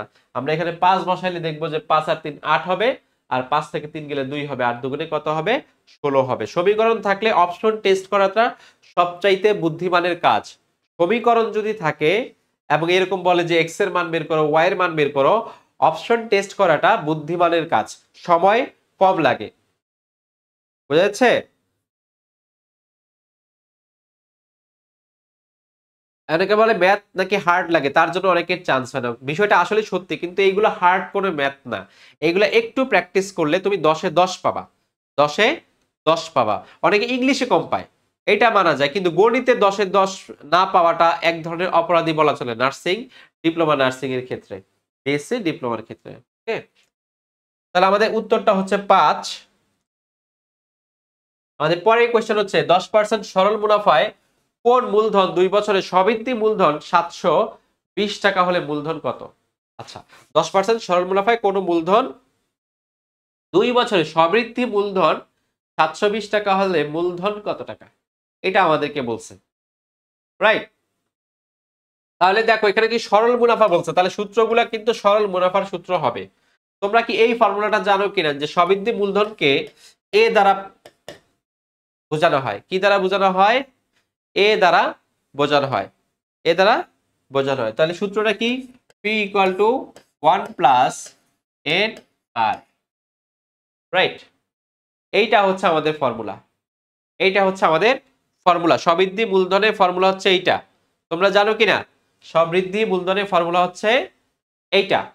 তাহলে আমাদের পি বের করতে বলছে, যেহেতু আমাদের বলছে মূলধন কত টাকা, সো পি ইন্টু এটাকে আমরা এই পাশে লিখি 1 প্লাস এন আর, এন আর মানে হচ্ছে 10% আর হচ্ছে 2 বছর, তাহলে উপরে গুণ হবে 10 গুণ 2, নিচে হবে 100, নিচে হবে 100, আর এই পাশে সবৃদ্ধি মূলধনটা কত? 720 টাকা। কত টাকা? 720 টাকা। এখন একটা জিনিস তোমাদেরকে আমি শিখাইছি যে এইরকম জিনিস যদি কখনো দেখো a প্লাস উপরে হচ্ছে ধরো 5/100, তো তো এইগুলাকে লসাগু না করে সরাসরি লিখে ফেলবা, নিচে 100 উপরে 100 সাথে এই 5 যোগ করে দিবা, তাহলে কত হবে? 105 হবে। এরকম শিখাইছি না? হ্যাঁ, মনে আছে কিনা? মনে আছে। তাহলে খেয়াল করো, এইখানে যেহেতু আমরা পি বের করব, পি গুণ এখানে আছে 1 প্লাস 10 গুণ 2 মানে 20, 20/100, তাহলে নিচে কত হবে বলো তো? নিচে হবে 100 আর উপরে হবে 120। উপরে হবে কত? 120, রাইট? আর এখানে হবে 720, এখানে হবে 720। তাহলে ফাইনালি আমার পি কত হইল? ফাইনালি আমার পি হইল 720 গুণ হচ্ছে 100 আর নিচে হচ্ছে আমার 120। তাহলে 20 দিয়ে যদি আমি এটাকে কাটি তাহলে এটা হবে 6 বার আর এটা যাবে 5 বার। 6 দিয়ে 720 কে কাটলে 6 বার 72, এটা হবে 120। 120 তাহলে 5 120 এ কত? 600 টাকা। কত টাকা? 600 টাকা। তাহলে আমাদের উত্তর কিন্তু 600। উত্তর কত? উত্তর হচ্ছে আমাদের 600, রাইট? তাহলে এইটাই হচ্ছে আমাদের ফর্মুলা সবৃদ্ধি মূলধনের A = P + 1 + NR, যেখানে এই পার্টটাকে আমি এই পাশে লিখলাম সুবিধার্থে। N মানে হচ্ছে আমাদের 2 বছর আর R মানে হচ্ছে 10%, দ্যাট মিন্স হচ্ছে 10/100, আর এই পাশে হচ্ছে 720 হচ্ছে যেটা হচ্ছে আমাদের সবৃদ্ধি মূলধন। তারপরে আমরা ক্যালকুলেশন করে দেখলাম আমাদের P এর ভ্যালুটা আসতেছে 600 টাকা। কত টাকা আসতেছে? 600 টাকা। এখন এইটা তো আমি এইভাবে সূত্র দিয়ে করলাম, তাই না? তোমরা যারা একটু ম্যাথ একটু ভালো বুঝো তারা কিন্তু জানো যে এই ম্যাথটা যেহেতু সরল মুনাফা, এই ম্যাথটা কিন্তু সূত্র ছাড়াও করা যাবে। কিভাবে করা যাবে? একটু ব্রেনটা খাটাও। দেখো 10% মানে কি? 10% মানে হচ্ছে 100 টাকায় 10 টাকা আসতেছে। 100 টাকায় 10 টাকা আসতেছে। তাহলে 100 টাকায় যদি 10 টাকা আসে, 100 টাকায় যদি 10 টাকা আসে, আমি একটু দেখাই দেই ট্রিক্সটা, অনেকের কাজে আসতে পারে। 100 টাকায় যদি 10 টাকা আসে, 100 টাকায় 2 বছরে কত টাকা আসবে বলো তো? 100 টাকায় যদি 1 বছরে 10 টাকা আসে, 2 বছরে কয় টাকা আসবে? 2 বছরে আসবে 20 টাকা। 2 বছরে আসবে কয় টাকা? 20 টাকা, রাইট? এখন তুমি 100 কে 6 দিয়ে গুণ দাও আর এই 20 কে তুমি 6 দিয়ে গুণ দাও, তাহলে কত আসতেছে? এইখানে আসতেছে 600 টাকা আর এখানে আসতেছে 120 টাকা। তাহলে এইটা হচ্ছে তোমার মুনাফা আর এইটা হচ্ছে তোমার মূলধন। এইটা হচ্ছে তোমার মূলধন, রাইট? তাহলে এই দুইটা জিনিস যোগ করে দাও, যোগ করে দিলে কত হবে? 720 টাকা হবে তোমার সবৃদ্ধি মূলধন। একদম তাড়াতাড়ি করা যায়। সরল মুনাফার ক্ষেত্রে এই জিনিসটা অ্যাপ্লাই করা যায় যে তুমি 100 টাকা বেসিসে ধরে নাও, তারপরে তুমি তোমার কাছাকাছি একটা নাম্বার দিয়ে সবৃদ্ধি মূলধনের কাছাকাছি গুণ করে দাও, হ্যাঁ, যাতে আমাদের এই মুনাফা আর মূলধনটা যোগ করলে একদম সবৃদ্ধি মূলধন যেটা সেটা হয়, সেটা হয়। তো আমি কি করলাম? প্রথমে আমি 100 টাকা ধরলাম, যেহেতু আমাদের 10% ইন্টারেস্ট, তো 1 বছরে 100 টাকার মূলধন আসবে 10 টাকা, 2 বছরে সেটা আসবে 20 টাকা। এখন আমি এটাকে বাড়াইতে লাগলাম। 100 কে 6 দিয়ে গুণ দিলে আমার মূলধন হয়ে যাচ্ছে 600 টাকা, 20 কে 6 দিয়ে গুণ দিলে আমার মূলধন হয়ে যাচ্ছে 120 টাকা। 120 আর 600 যোগ করলে কত হয়? 720। একজন জিজ্ঞেস করছে 6 কেন? ভাই, এইটাই হচ্ছে তোমার আইকিউ। সবৃদ্ধি মূলধন মানে কি? মুনাফা যোগ হচ্ছে মূলধন। তো মুনাফাটা যদি 720 টাকা হয়, তাহলে মূলধনটা কত হইতে পারে? টপিক তোমার অপশনগুলোর দিকে তাকাও, অপশনগুলোর দিকে তুমি একটু তাকাও, তাইলে তোমার অঙ্কই করা লাগবে না। অপশন দিকগুলোর দিকে তাকাও। অপশন কি আছে? 650 আছে, 600 আছে, 700 আছে, 580 আছে। তাহলে তুমি কিন্তু হিসাব করতেছো একটা, তুমি হিসাব করতেছো একটা 100 টাকায় 2 বছরের মুনাফা আসছে 20 টাকা। তাহলে এই 100 টাকাকে বাড়াইতে বাড়াইতে তুমি 600 টাকা পর্যন্ত নিয়ে আসো, কারণ বছরটা তো সেম ভাবে গুণ হবে, তাই না? তাহলে 100 গুণ 6 মানে 600, 20 গুণ 6 মানে 120, 600 আর 120 যোগ করলে কত টাকা হয়? 720 টাকা হয়। এইটাই হচ্ছে আইকিউ। এইটা কোশ্চেন পড়ে বোঝা যায় যে আসলে কত হবে। ক্লিয়ার? তো এইটা আমি যারা একটু ভালো পারো ম্যাথ তাদের জন্য দিলাম। আর যারা মনে করো আমার মতো একসময় দুর্বল ছিলা, একসময় আমিও দুর্বল ছিলাম ম্যাথে, ঠিক আছে, তাদের জন্য হচ্ছে এই নিয়ম, সূত্র বসাবা, মান বসাবা, উত্তর পেয়ে যাবা। ক্লিয়ার? বুঝতে পারছো কিনা ভাই এবং বন্ধুরা? হ্যাঁ, 100 টাকাকে কি 100 টাকাকে কিভাবে 600 টাকায় নিয়ে যাবো এইটাও বলা লাগে। 100 টাকারে 6 দিয়ে গুণ করছি ভাই, 100 টাকারে 6 দিয়ে গুণ করছি, আর মুনাফাটাকেও 6 দিয়ে গুণ করছি। 100 টাকাকে 6 দিয়ে গুণ করলে তো 600 টাকা হবে, ঠিক না? এইগুলাই কিন্তু ট্রিক্স, এবং পরীক্ষায় কিন্তু এরকম ট্রিকি ম্যাথ গুলাই দেয়, যেইগুলার অপশন গুলা কিন্তু দেখলে তুমি ক্যালকুলেট করতে পারবে খুব তাড়াতাড়ি। যেহেতু তোমার হাতে ক্যালকুলেটর থাকবে না, তাই অপশন গুলো এমন ভাবে দিবে যাতে তুমি মুখে মুখে হিসাব করতে পারো। আচ্ছা, এরপরের অঙ্কটা আমাদের মুনাফা থেকে আসছে, এটা 2022-23 সালে আসছে, যে 10% সরল মুনাফায় কোন মূলধন, ও এটা তো সেম অঙ্কটাই। আচ্ছা, আমরা পরের ম্যাথটাতে যাই। আমাদের পরের ম্যাথটা হচ্ছে এটা, a প্লাস বি হোল স্কয়ারের সূত্র কোনটা? এটা আর আমি করে দেব না, হ্যাঁ, এটা তোমরা নিজেরা করবা। a প্লাস বি হোল স্কয়ারের সূত্র কোনটা এখানে? হ্যাঁ, a প্লাস বি হোল স্কয়ারের সূত্র কোনটা? একদম ডাল ভাত একটা কোশ্চেন আসছে। ডিপ্লোমা নাকি বিএসসি? ডিপ্লোমা বিএসসির কোশ্চেন প্যাটার্ন একই রকম, একই কোশ্চেন আসে না কিন্তু একই রকম, একই কোশ্চেন আসে না কিন্তু একই রকম হয় ডিপ্লোমা এবং বিএসসি নার্সিং এর কোশ্চেন, একই প্যাটার্ন। তাহলে এইটা আমরা স্কিপ করি, a প্লাস বি তার হোল স্কয়ারের সূত্রে আসছে আর কি। পরেরটা দেখো, x minus Y equal to 2 এবং এক্স ওয়াই ইকুয়াল টু 24 হলে x প্লাস ওয়াই এর মান কত? x প্লাস ওয়াই এর মান কত? তাহলে তোমাকে ভ্যালু দেওয়া আছে x মাইনাস ওয়াই এর, আর বের করতে বলছে x প্লাস ওয়াই এর। তো এইরকম কিছু অনুসিদ্ধান্তের সূত্র কিন্তু আমরা জানি। সূত্রটা কি? x প্লাস ওয়াই তার হোল স্কয়ার ইকুয়াল টু হচ্ছে x মাইনাস ওয়াই তার whole square minus 4xy, minus 4xy। এইটা হচ্ছে তোমার ফর্মুলা। এই ফর্মুলা তোমরা জানো?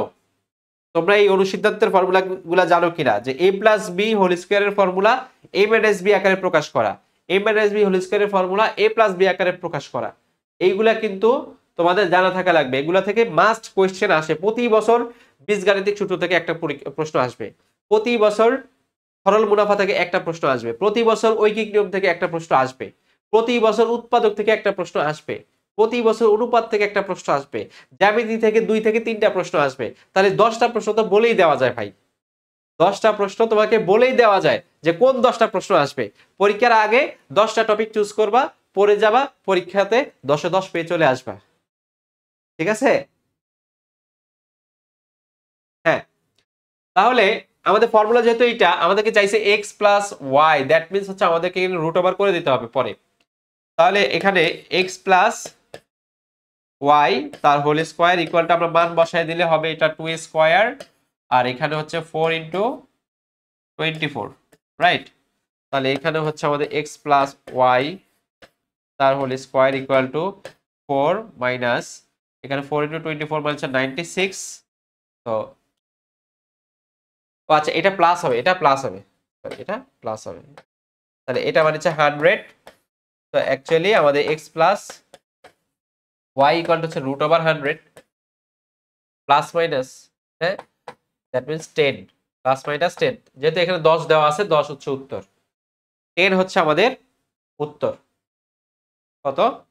10 হচ্ছে আমাদের উত্তর। তাহলে সূত্রটা মনে রাখা কিন্তু খুবই ইজি।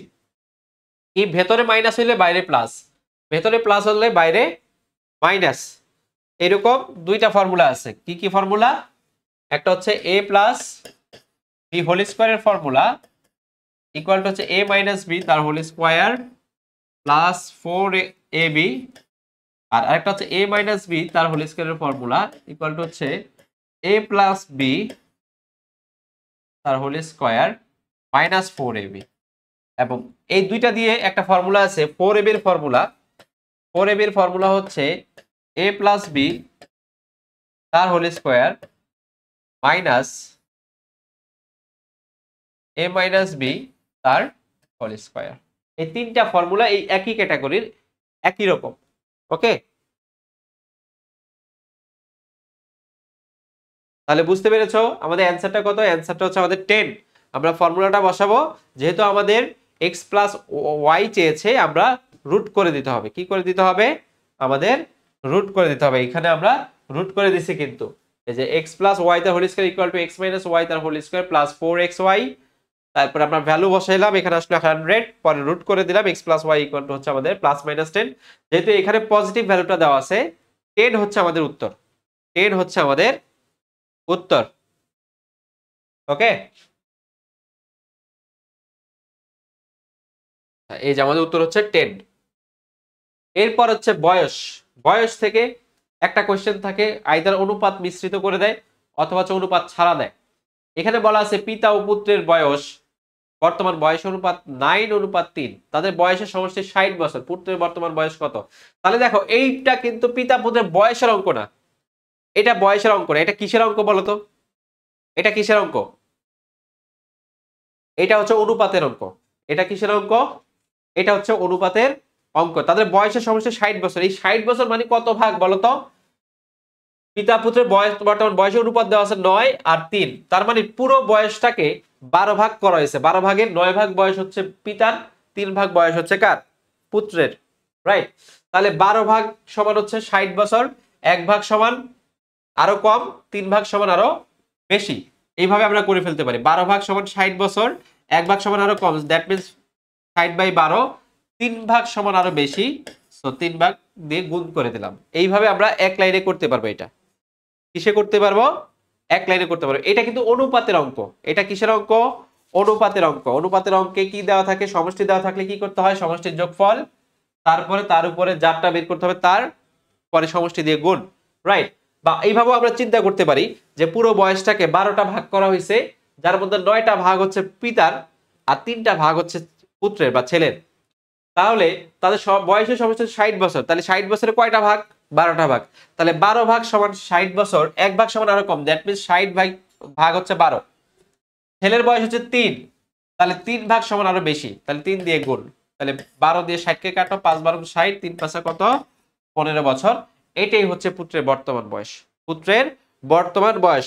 এই জন্য অনুপাতের অঙ্কগুলো করার সময় আমি বলি যে তোমরা এগুলোকে ভাগ চিন্তা করবা, যে আমার কাছে 100 টাকা থাকলে 10 ভাগ করলে কত হবে? তাহলে 10 ভাগ সমান হচ্ছে 100, 1 ভাগ সমান কম, 5 ভাগ সমান আরো বেশি। এইভাবে ঐকিক নিয়মে সাহায্য করলে খুব তাড়াতাড়ি তাড়াতাড়ি তুমি পেয়ে যাবে। যদি এখানে পিতার বয়স বের করতে বলতো, আমরা অবশ্যই 9 দিয়ে গুণ করতাম। কি দিয়ে গুণ করতাম? আমরা 9 দিয়ে গুণ করতাম, রাইট? তাহলে অনুপাত থেকে এইরকম সহজ অঙ্ক কিন্তু পরীক্ষায় আসে। 2022-23 সালে কিন্তু ডিপ্লোমা নার্সিং এ আসছিল। ডিপ্লোমা নার্সিং আমি এখানে অনেকের উত্তর দেখতে পাচ্ছি। অন্তিকা আধিকারী, সিমি খাতুন, প্রার্থনা রানী নাথ, জিয়ন সাবা, মহিবুল হাসান, তাসনিম।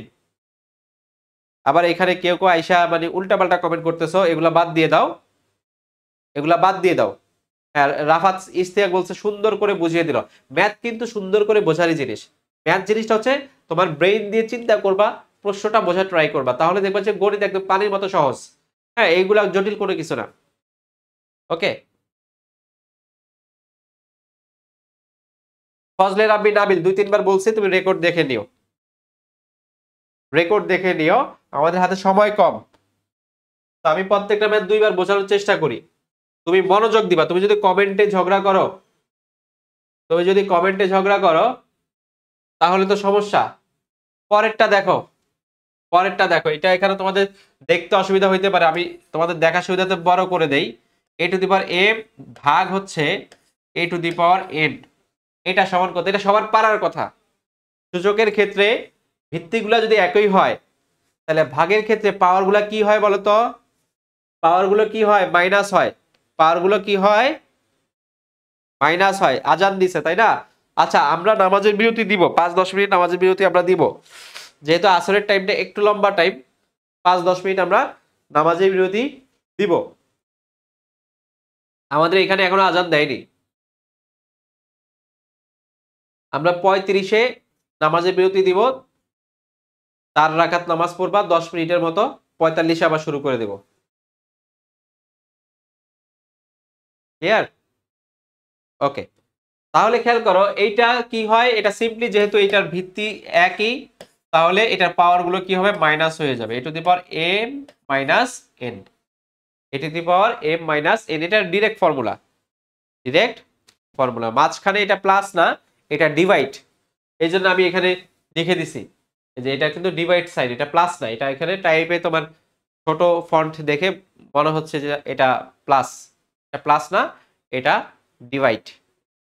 ওকে, আর যোগ গুণ থাকলে যোগ হয়, আর ভাগ থাকলে বিয়োগ হয় পাওয়ার গুলা, সেম ভিত্তির ক্ষেত্রে। ওকে, আচ্ছা, তাহলে আমাদের উত্তর কত? উত্তর হচ্ছে a to the power m minus n।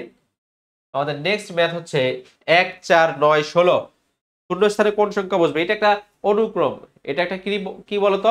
অনুক্রম। 1 4 9 16 শূন্য স্থানে কোন সংখ্যাটা বসবে? হ্যাঁ, মাঝেরটা ডিভাইড সাইন দেওয়া, ভাগ দেওয়া, বারবার বলতেছি। হ্যাঁ, 17 নাম্বারটা কত হবে বলো? 17 নাম্বারটা কত হবে? তাহলে দেখো এইখানে 1 এর পরে 4 আসছে, 4 এর পরে 9 আসছে, তারপরে 16 আসছে, পরে কত হবে? তুমি যদি একটু খেয়াল করো যে এইগুলো হচ্ছে প্রতিটা সংখ্যার স্কয়ার, 1 স্কয়ার, 2 স্কয়ার, স্বাভাবিক সংখ্যার বর্গের ধারা এটা, 3 স্কয়ার, এটা হচ্ছে আবার 4 এর স্কয়ার। তাহলে পরেরটা কত হবে? পরেরটা হবে তোমার 5 স্কয়ার, দ্যাট মিন্স কত বলো তো? দ্যাট মিন্স হচ্ছে 25। পরেরটা কত? পরেরটা হচ্ছে 25। এগুলা কি? এইগুলো হচ্ছে স্বাভাবিক সংখ্যার বর্গের অনুক্রম বা প্যাটার্ন বা ধারা, যেটাই বলি, স্বাভাবিক সংখ্যার বর্গের ধারা। আচ্ছা, তোমাদেরকে নামাজ পড়ার সময় দিব, ব্যতিব্যস্ত হয়েও না। যে জিজ্ঞেস করতেছে ভাইয়া কতক্ষণ ক্লাস হবে, আমি বলবো এই ক্লাসটা শেষ হওয়া অবধি ক্লাস হবে।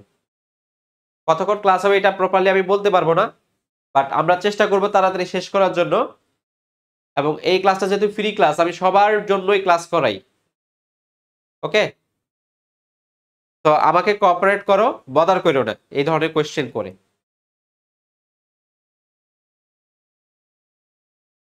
আচ্ছা, তাহলে এই অঙ্কটা বুঝছো, এটা হচ্ছে স্বাভাবিক সংখ্যার বর্গের ধারা। পরবর্তী সংখ্যাটা 25 হবে, তারপরে সংখ্যাটা 36 হবে, তারপর একটা 49 হবে। রাইট, তাহলে পরবর্তী সংখ্যাটা হচ্ছে 25। এটা 2020 সালে আসছিল, 2020 সালে আসছিল। আচ্ছা, এইটা বলো তো 0.01 এর বর্গমূল কত? 0.01 এর বর্গমূল কত? তাহলে 0.01 এর বর্গমূল বের করার ইজি টেকনিক হলো এটাকে সংখ্যায় রূপান্তর করে ফেলা।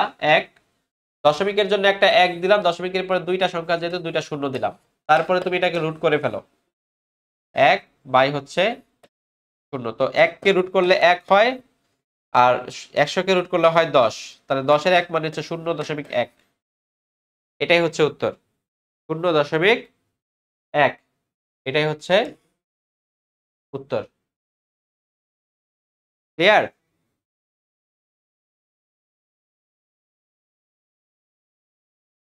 তাহলে বুঝছো, বর্গমূলের ক্ষেত্রে দশমিকের পরে যতগুলো সংখ্যা থাকে তার অর্ধেক হয়ে যায়। বর্গমূলের ক্ষেত্রে দশমিকের পরে যতগুলো সংখ্যা থাকে তার অর্ধেক হয়ে যায়। আর বর্গের ক্ষেত্রে দশমিকের পরে যতগুলো সংখ্যা থাকে তার ডাবল নাম্বার হয়ে যায়। ডাবল নাম্বার হয়ে যায়। 1 কে স্কোয়ার করলে 1 হবে, ডাবল করলে 2 এর ডাবল 4টা হবে, তার মানে 3টা শূন্য হয়ে যাবে। এটার বর্গ হইতো 3টা শূন্য। আর যেহেতু এটার স্কোয়ার করে রুট করেছি, এই জন্য 1 কে রুট করলে একই হয়, আর শূন্যর ঘরটা কমে যাবে, 0.01। এটাই হবে উত্তর, এটার হবে উত্তর। ক্লিয়ার?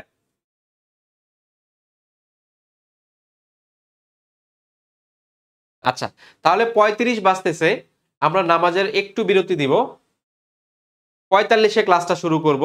তোমরা নামাজটা পড়ে আসো, কেউ যাবা না, সবাই কিন্তু নোট করবা। আর 4 রাকাত নামাজ যেহেতু পড়তে 10 মিনিটের বেশি সময় লাগার কথা না, তো সবাই নামাজটা পড়ে আসো। ওকে? আচ্ছা, আচ্ছা, তোমরা আসছো সবাই? হ্যাঁ, আমরা প্রায় 12 মিনিট বিরতি দিছি। ওকে, ভাইয়া কই গেল? ভাইয়া কোথাও যায় নাই, ভাইয়া আছে। এখন বাজতেছে প্রায় 4টা 48, তার মানে হচ্ছে ইফতারের এখনো প্রায় 1 ঘন্টা 20 মিনিটের মতো বাকি। তো আমরা চাইবো যে 18 আর আধা ঘন্টার মধ্যে ক্লাসটা শেষ করে তোমরা যদি কোঅপারেট করো। আর আমি প্রত্যেকটা ম্যাথ আমি আবারও বলি যে 2বার আমি বোঝানোর চেষ্টা করি। তোমার কাছে রিকোয়েস্ট থাকবে ভাইয়া যে 2বার বোঝানোর পরে তুমি একটু নিজের গরজে, নিজের দায়িত্ববোধের জায়গা থেকে পরবর্তীতে রেকর্ডটা একটু দেখে নিও। হ্যাঁ, 2-3বার বোঝানোর পরে যদি তুমি আমাকে আবার প্রশ্ন করে আবার বোঝান, তো এটা একদিক থেকে মানে অ্যানোয়িং, আরেক দিক থেকে ইনসাল্টিং, এবং আরেক দিক থেকে বিরক্তিকর। কারণ রোজা রেখে এইভাবে হচ্ছে যদি আমি এরকম করতে থাকি, তাহলে তো আমার ক্লাসটা হবে না। রাইট? লাইভ ক্লাসের এই একটা প্যারা যে আমরা কেউই আসলে পরিশ্রম করতে চাই না। যে টিচার টিচারের মতো কষ্ট করতেছে, কিন্তু স্টুডেন্ট হিসাবে আমি পরে 1টা মিনিট দেখব, 2টা মিনিট দেখব, এই ধৈর্যটা আমাদের নাই। হ্যাঁ, এই কারণেই তোমাদের অনেকের চান্সটা হয় না। ক্লিয়ার? ওকে। আচ্ছা, তাহলে এই ম্যাথটা আমাদের গেল, এটা 0.1 অ্যান্সার। আমাদের পরের ম্যাথটা হচ্ছে এটা, y - 7 = যদি 12 হয় তাহলে y + 19 = কত? খুবই সহজ একটা ম্যাথ, তাই না? y + 19, তাহলে তুমি কি করবা, এখান থেকে y এর ভ্যালু বের করো। y হবে 12 + 7। যেহেতু y + 19 চাইছে, তুমি y এর সাথে 19 যোগ করে দাও। এই পাশে যেহেতু 19 চাইছে, এই পাশে তুমি 19 যোগ করতে হবে। তাহলে কত হবে? উত্তর হবে 38। কত হবে উত্তর? উত্তর হবে 38। অনেকে বি উত্তর দিচ্ছে কেন? অনেকে বি উত্তর দিচ্ছে। দেখো, তুমি প্রশ্নটাই বুঝো নাই। প্রশ্নটা কিন্তু খুবই সহজ এবং খুবই টেকনিক্যাল। এখানে বলা আছে y - 7 = 12 হলে y + 19 কত? তাহলে তোমাকে আগে y এ আসতে হবে, দেন y এর সাথে আরো 19 যোগ করতে হবে। তাহলে y - 7 = যদি 12 হয়, তাহলে y = -7 ওই পাশে গেলে প্লাস হয়ে যাবে। তাহলে সেটা হয়ে যাবে 12 + 7, দ্যাট মিন্স 19। তাহলে y এর সাথে যদি আরো 19 যোগ করা হয়, তাহলে 19 + 19 = হচ্ছে 38। 38 হচ্ছে আমাদের উত্তর। অনেকে তোমরা এইটা দিচ্ছ, বি 19 দিচ্ছ। 19 হবে না, 19 হচ্ছে y এর ভ্যালু, কিন্তু তোমাকে বের করতে বলছে কি y + 19, তার মানে আরো 19 যোগ করতে হবে। তাহলে 19 যোগ 19 দুইটা মিলে কত হয়? 38 হয়। কত হয়? 38 হয়। তাহলে বোঝা গেছে পরীক্ষায় কিন্তু এই অঙ্কটা দিছেই ভুল করার জন্য, যে তুমি ঝটপট কি করবা, y = 19, আরে ও 19 চলে আসছে, দিয়ে দেই 19 উত্তর। না, হবে না। তোমাকে প্রশ্নটা বুঝতে হবে, y + 19। তো y + 19 মানে হচ্ছে y এর ভ্যালুর সাথে আরো 19 যোগ, 38। 38। ক্লিয়ার? বুঝতে পেরেছো কিনা? যে y ভ্যালু 19, তো y + 19 মানে হচ্ছে 19 এর সাথে আরো 19 যোগ। তাহলে আমরা যদি উত্তরটা দেখি, আমাদের উত্তর হচ্ছে 38। এটা হচ্ছে আমাদের উত্তর। এই প্রশ্নটা আসছিল 2019-20 সালে, নার্সিং পরীক্ষায় আসছিল। হ্যাঁ, ডিপ্লোমা নার্সিং এ আসছিল। কেউ কেউ 34 লিখতেছে 3 দিতেছে আহ, বাংলায়, আর 8 দিতেছে ইংরেজিতে। তাহলে কি হয়, 34 হয়ে যায় না? শান্তা ইসলাম, সে 34 লিখছে, যদি সেটা ভুলবশত লিখছে। এরপর একটা দেখো, এরকম বলছিল যে সূচক এর আগে একটা ভাগ থেকে ছিল, এটা গুণ থেকে ছিল। a⁴m into a⁴n equal to কত? তাহলে ভিত্তি 1 যদি গুণ থাকে, তাহলে সূচকগুলা যোগ হয়ে যায়। তাহলে কত হবে? a⁴m plus n। এটা হবে আমাদের উত্তর। উত্তর হবে m প্লাস n। খুবই সহজ একটা ম্যাথ। একটু আগে এইরকম একটা ম্যাথ আমরা দেখছিলাম, সেখানে গুণের জায়গায় মাঝখানে ভাগ ছিল। তাহলে পরীক্ষায় কিন্তু এরকম দুই একটা আসবে, গুণ থাকবে, ভাগ থাকবে, যোগ থাকবে, বিয়োগ থাকবে। তাহলে 20 কিন্তু আমাদের অ্যান্সারটা খুবই সহজ, a⁴m প্লাস n। আরো একবার বলি, ডিপ্লোমা বা বিএসসি নার্সিং পরীক্ষায় ম্যাথ কোয়েশ্চেনটা কিন্তু একদম ইজি হয়। 10টা কোয়েশ্চেন থাকে, 8টা ম্যাথ তুমি ধরেই পারবা। বাকি 2টা ম্যাথ একটু টাইম নিয়ে করতে হবে। 10-এ 10 পাওয়া যায়, এটা সম্ভব, কিন্তু তারপরে পোলাপান ভুল করে, অসাবধানতাবশত ভুল ভুল করে। হ্যাঁ, বা প্রশ্ন ঠিকঠাক মতো পড়ে না। আচ্ছা, এবার পরের কোয়েশ্চেনটা আমরা একটু দেখি। পরের কোয়েশ্চেনটা হচ্ছে আমাদের ঐকিক নিয়ম সম্ভবত, যে 1 ডজন আম 36 টাকায় ক্রয় করে কত টাকায় বিক্রয় করলে 25% লাভ হবে? 1 ডজন আম 36 টাকায় বিক্রয় করে কত টাকায়, 36 টাকায় ক্রয় করে কত টাকায় বিক্রয় করলে 25% লাভ হবে? রাইট? আচ্ছা, তাহলে 100 টাকায় লাভ হবে তোমার, বিক্রয় মূল্য হবে 125 টাকা। তাহলে 1 টাকায় কত আর 36 টাকায় কত? এইটাই হচ্ছে তোমার উত্তর। তাহলে 1 ডজন, আমি এখানে ডজন নিয়ে কোনো নাই, তোমার প্রশ্নটা হচ্ছে পার্সেন্টেজটা বের করে ফেলা, রাইট? তাহলে 100 টাকায় বিক্রয় মূল্য কত হবে বলতো? বিক্রয় মূল্যটা কত? বিক্রয় মূল্যটা কত বলো তো? বিক্রয় মূল্যটা হচ্ছে আমাদের 125 টাকা। যদি 100 টাকা হিসাব করি 25% লাভে করতে হবে, তাই না? তাহলে ক্রয় মূল্য 100 টাকা হলে বিক্রয় মূল্য হয় 125 টাকা, ক্রয় মূল্য 100 টাকা হলে 1 টাকা হলে বিক্রয় মূল্য আরো কম। সো 125 বাই হচ্ছে 100 গুণ হচ্ছে 36 ক্রয় মূল্য হলে আরো বেশি। তাহলে কত হবে? 25 দিয়ে কাটো 5 বার যায়, 25 দিয়ে কাটো 4 বার যায়, 4 দিয়ে 36 কে কাটো 9 বার যায়, 5 নং 45 টাকা। কত টাকা? 5 নং 45 টাকা। কত টাকা? 5 নং 45 টাকা। অথবা তোমরা এটা 36 এর 25% বের করতে পারতা। 36 এর 25% বের করা যাইতো, দেন হচ্ছে লাভটা পাইতা, লাভটা যোগ করে দিলেই হয়ে যেত। ওকে, তাহলে এখানে কিন্তু আমরা কি করেছি, আমরা ক্রয় মূল্যটাকে ধরে নিয়েছি 100 টাকা, যেহেতু আমাদের 25% লাভ হবে। তাহলে 100 টাকায় যদি ক্রয় মূল্য হয়, বিক্রয় মূল্য 25% লাভে হবে 100 টাকা, 1 টাকা ক্রয় মূল্য হলে আরো কম, দ্যাট মিনস ভাগ হয়ে যাবে 125 বাই 100। 36 টাকা ক্রয় মূল্য হলে আরো বেশি, গুণ দিয়ে দেবে। এটা ঐকিক নিয়মের অঙ্ক। এটা কিসের অঙ্ক?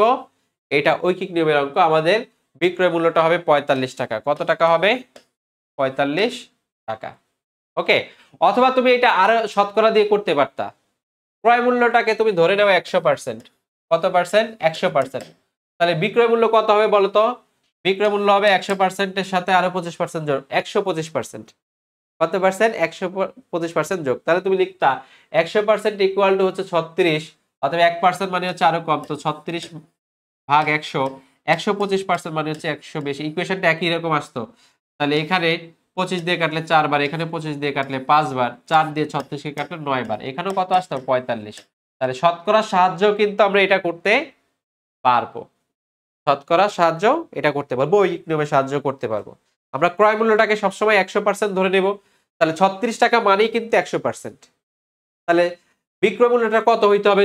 25% লাভ করলে, 25% লাভ করলে বিক্রয় মূল্যটা হইতে হবে 125%। কত পার্সেন্ট? 125%। তাহলে এখন আমার অঙ্ক খুবই সহজ, যে 100% ইকুয়াল টু যদি 36 টাকা হয়, 1% আরো কম হবে, 125% আরো বেশি হবে। তারপরে কাটাকাটি, খুনাখুনি, মারামারি, যুদ্ধ বিগ্রহ যা কিছু করার দরকার করার পরে উত্তর কত আসবে? উত্তর আসবে 45 টাকা। কত টাকা আসবে? 45 টাকা। তাহলে দুই ভাবে কিন্তু সলভ করা যায়। শতকরা থাকলে সবচেয়ে বেটার হচ্ছে, শতকরা থাকলে আমরা ক্রয় মূল্য, বিক্রয় মূল্য, লাভ, ক্ষতি এগুলোকে পার্সেন্টেজে কনভার্ট করে ফেলবো। তাহলে খুব তাড়াতাড়ি আমাদের উত্তরগুলো বের হয়ে যাবে। খুব তাড়াতাড়ি আমাদের উত্তরগুলা বের হয়ে যাবে।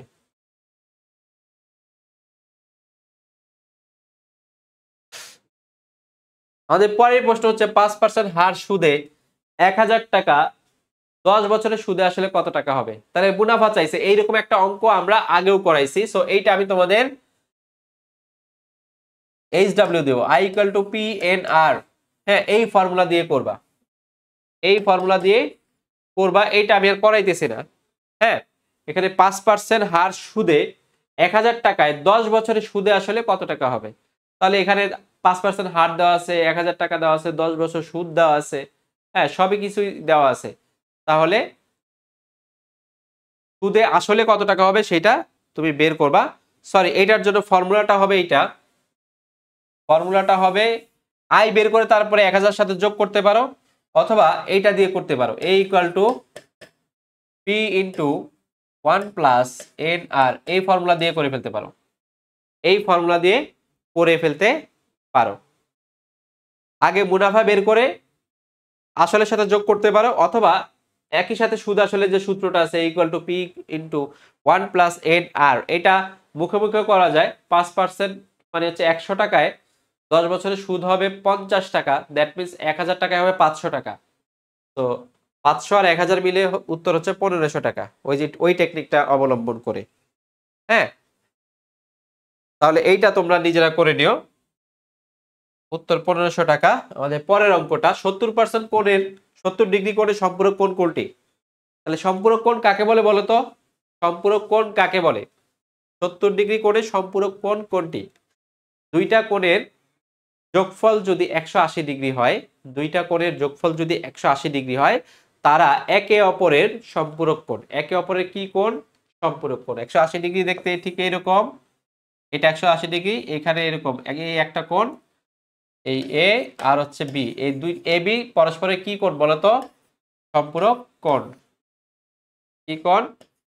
সম্পূরক কোণ। তাহলে 70 ডিগ্রি করে সম্পূরক কোণ কত হবে? 70 ডিগ্রি করে সম্পূরক কোণ হবে 180 মাইনাস 70 ডিগ্রি। তো দ্যাট মিন্স এটা হচ্ছে 110 ডিগ্রি বা 110 ডিগ্রি। এটা পরীক্ষায় আসছে। এটা ডিপ্লোমা নার্সিং 2019-20 সালের পরীক্ষায় কিন্তু এই সহজ কোশ্চেনটা আসছে 110 ডিগ্রি। সম্পূরক কোণ যদি দুইটা কোণের মান 180 ডিগ্রি হয় তাহলে আমাকে একটু উত্তর দাও যে দুইটা কোণের মান 90 ডিগ্রি হইলে যোগফল যদি 90 ডিগ্রি হয় তাহলে তারা পরস্পরের কি কোণ? তারা পরস্পরের কি কোণ?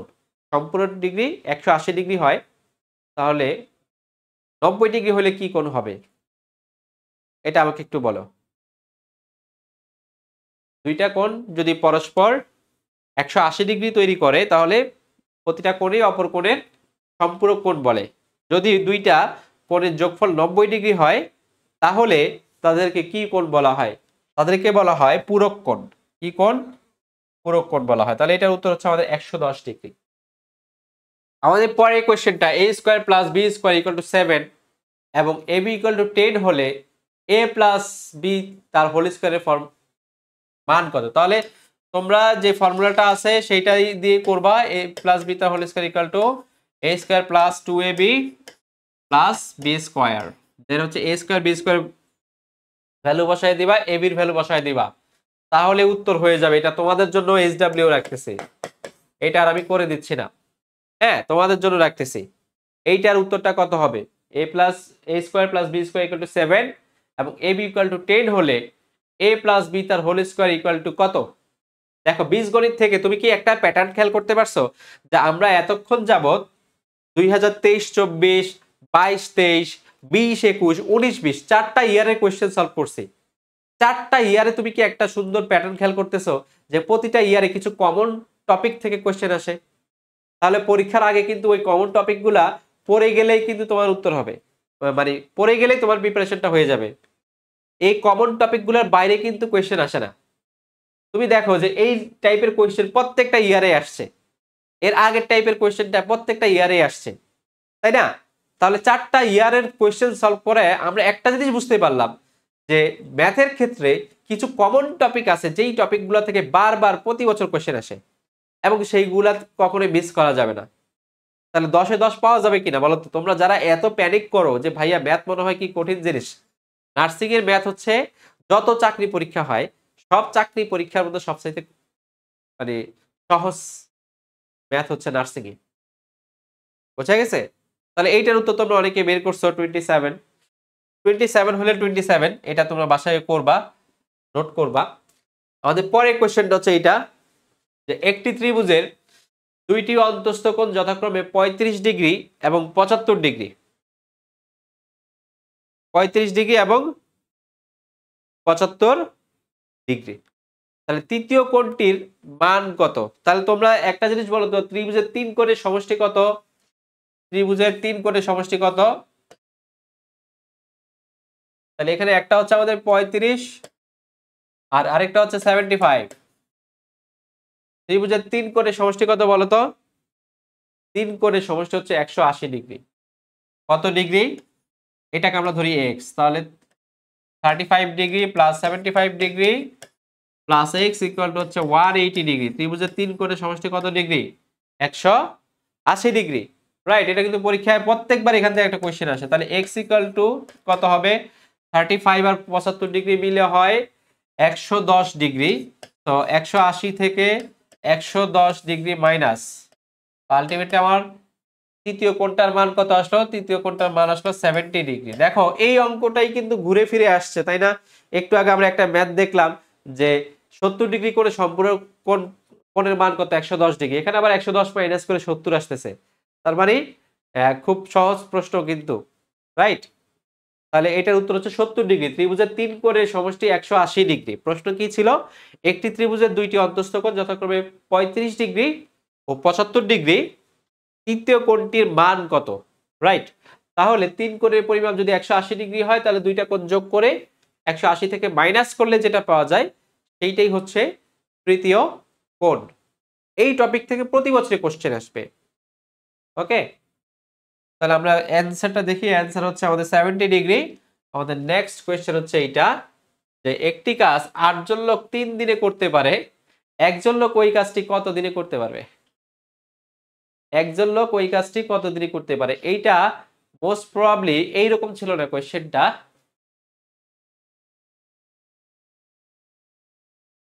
আচ্ছা, এই একজন লোকের হিসেবটাই দাও, একজন লোকের হিসেবটাই তোমরা দাও। প্রশ্নটা এরকমই রাখো, যদিও প্রশ্নটা একটু আলাদা ছিল। হ্যাঁ, একজন লোক কত দিনে করতে পারবে, একদম খুবই সহজ, এক লাইনে হবে।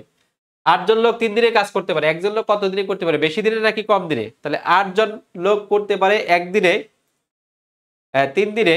একজন লোক করতে পারে কত দিনে, বেশি না কম দিনে বলো তো? বেশি দিনে। তাহলে 3 এটা কত? 24। জাস্ট এক লাইনের উত্তর। 24 দিন লাগবে একজন লোকের। একজন লোকের কয়দিন লাগবে? 24 দিন লাগবে, রাইট। কিন্তু পরীক্ষায় এরকম যেটা দেওয়ার সম্ভাবনা বেশি, এক না দিয়ে দিবে 8। 8 জন লোক, সরি 8 না, এখানে তো একজন দিছে। 8 দিনে কাজটি কতজন লোকে মানে করবে সেটা দিবে, যে 8 দিনে কাজটি কতজন লোকে করবে সেইটা দিবে। ওকে, তাহলে এইটা কি ছিল? সহজ একটা কোয়েশ্চেন, আগের ঐকিক নিয়মের মতো।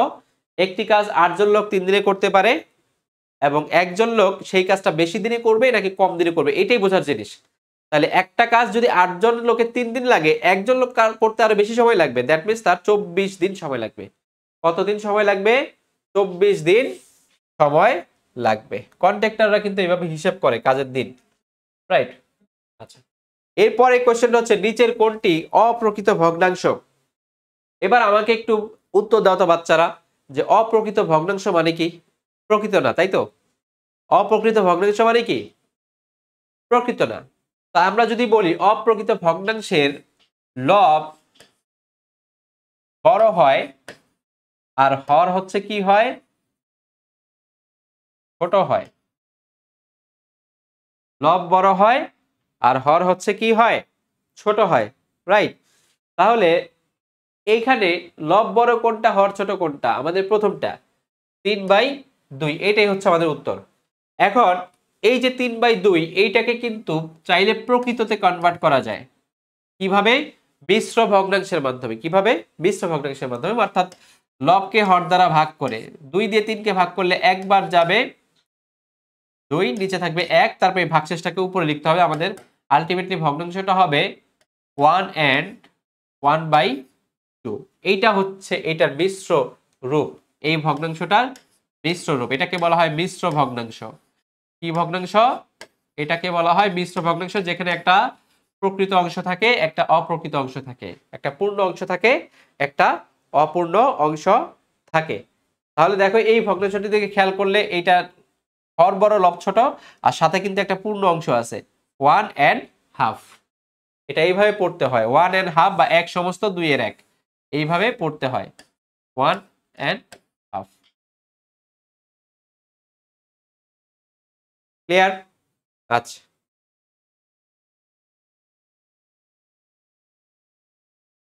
আমাদের পরের কোয়েশ্চেনটা হচ্ছে a প্লাস বি তার হোল স্কয়ারের সূত্র কি? দেখো প্রশ্ন কিন্তু রিপিটও আসে, নার্সিং এ প্রশ্ন রিপিটও আসে। তোমরা এইটার আগেও একবার কিন্তু আসছিল, 2023-24-এ মেবি আসছিল, অথবা 22-23-এ সম্ভবত আসছিল।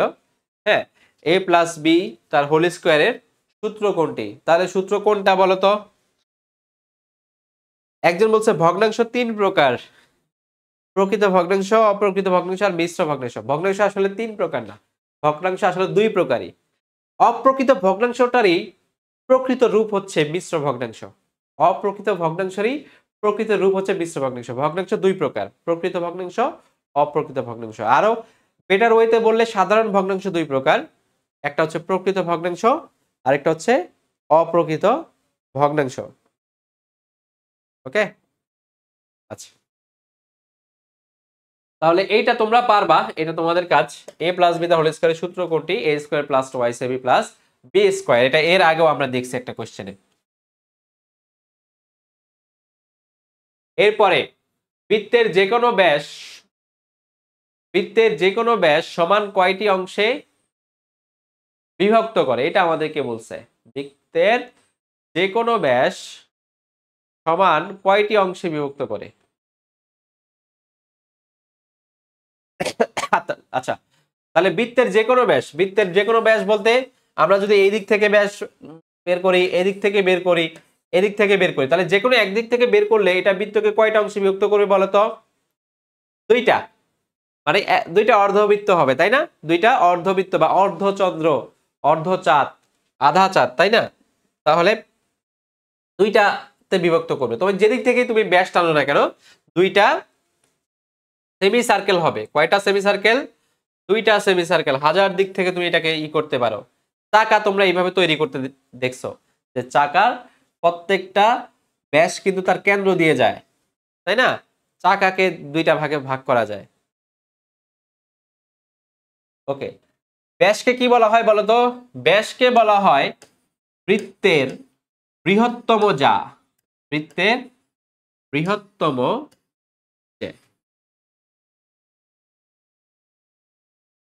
ব্যাসকে বলা হয় বৃত্তের বৃহত্তম যে, বা বৃত্তের কেন্দ্রগামী যাকে বলা হয় ব্যাস। বৃত্তের কেন্দ্রগামী যাকে বলা হয় ব্যাস। একজন লিখছে অর্ধচন্দ্র মানে গলা ধাক্কা। এটা হচ্ছে একটা বাগধারা। অর্ধচন্দ্র মানে কি? গলা ধাক্কা দেওয়া। এরপরের কোয়েশ্চেনটা আমাদের, নিচের কোনটি যৌগিক সংখ্যা? নিচের কোনটি যৌগিক সংখ্যা? তাহলে সংখ্যা মূলত দুই ধরনের, একটা হচ্ছে মৌলিক সংখ্যা, একটা হচ্ছে যৌগিক সংখ্যা। মৌলিক সংখ্যা কোনগুলো বলতো?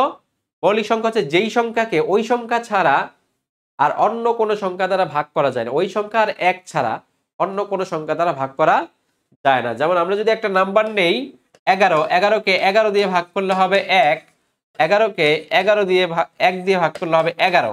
এই দুইটা ভাগ ছাড়া আর কোনো ভাগ 11কে করা যায় না নিঃশেষে, তাই না? তাহলে যেগুলা যায় সেগুলা কি? সেগুলা হচ্ছে যৌগিক সংখ্যা। সেগুলো হচ্ছে কি? যৌগিক সংখ্যা। যেই সংখ্যাগুলোকে একাধিক সংখ্যা দ্বারা কি করা যায়? ভাগ করা যায়। তাহলে আমরা যদি এইখানে একটু তাকাই যে এখানে মৌলিক সংখ্যা আমাদের 43 কিন্তু মৌলিক, 11 কিন্তু মৌলিক সংখ্যা, এবং 79 এটা কিন্তু মৌলিক সংখ্যা। তাহলে এই তিনটা হচ্ছে আমাদের মৌলিক সংখ্যা। এগুলাকে শুধুমাত্র কেবল এই সংখ্যা দ্বারাই ভাগ করা যায়। আর 69 কে দেখো, এটাকে 69 দ্বারা ভাগ করা যাবে, এটাকে 3 দ্বারা ভাগ করা যাবে। 3 দ্বারা ভাগ করলে 23 আসবে। তাহলে 23, 3, 69 তিনটা আলাদা সংখ্যা দ্বারা এটাকে ভাগ করা যায়। তিনটা আলাদা সংখ্যা দ্বারা এটাকে ভাগ করা যায়। সো এই সকল সংখ্যাকে বলা হয় যৌগিক সংখ্যা। কি সংখ্যা? যৌগিক সংখ্যা। যেই সংখ্যাকে ওই সংখ্যা ছাড়াও আলাদা আলাদা গুণনীয়ক দ্বারা ভাগ করা যায়, আলাদা আলাদা উৎপাদক দ্বারা ভাগ করা যায়, আলাদা আলাদা সংখ্যা দ্বারা ভাগ করা যায়, নিঃশেষে সেইগুলাকে বলা হয় যৌগিক সংখ্যা। তাহলে 1 থেকে 100 পর্যন্ত মৌলিক সংখ্যা কয়টা আছে বলতো? 1 থেকে 100 পর্যন্ত মৌলিক সংখ্যা কয়টা আছে? উত্তর দাও তো সবাই। 1 থেকে 100 পর্যন্ত মৌলিক সংখ্যা কয়টা আছে? 1 থেকে 100 পর্যন্ত মৌলিক সংখ্যা আছে 25টা। কিভাবে মনে রাখা যায়? একটা ফোন নাম্বার আছে, কি যেন মনে আছে? 4422, তারপরে কি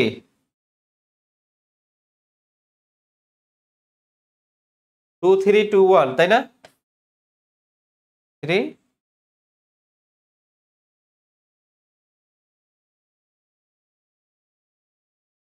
মনে নাই, আমি ভুলে গেছি। বলো তো ফোন নাম্বারটা বলো তো কত ছিল? 4422, তাই না? তারপরে হচ্ছে 233121, এরকম না? হ্যাঁ, 321, সরি, 321322।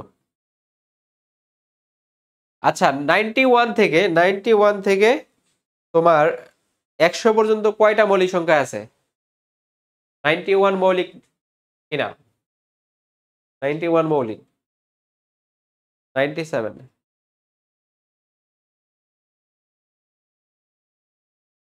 হ্যাঁ, আমাদের তিনটা আছে, 422 322 21। 44422, এটা না? 422 322, 44422 322 321, হ্যাঁ এইটা।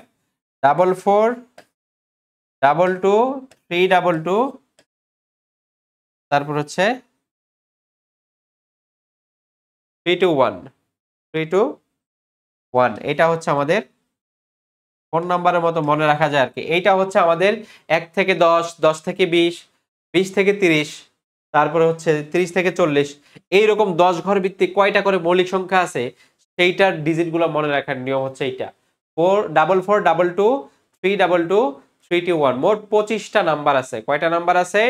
25টা নাম্বার আছে, যেগুলো হচ্ছে মৌলিক সংখ্যা 1 থেকে 100 পর্যন্ত। 1 থেকে 100 পর্যন্ত এই নাম্বারটা দিয়ে তোমরা মনে রাখতে পারো 44222322 ওকে। আচ্ছা, আমরা দেখলাম এখানে উত্তর হচ্ছে 69। তারপর হচ্ছে আমরা ক্লাসের প্রায় শেষের দিকে, আমরা শেষের দিকে।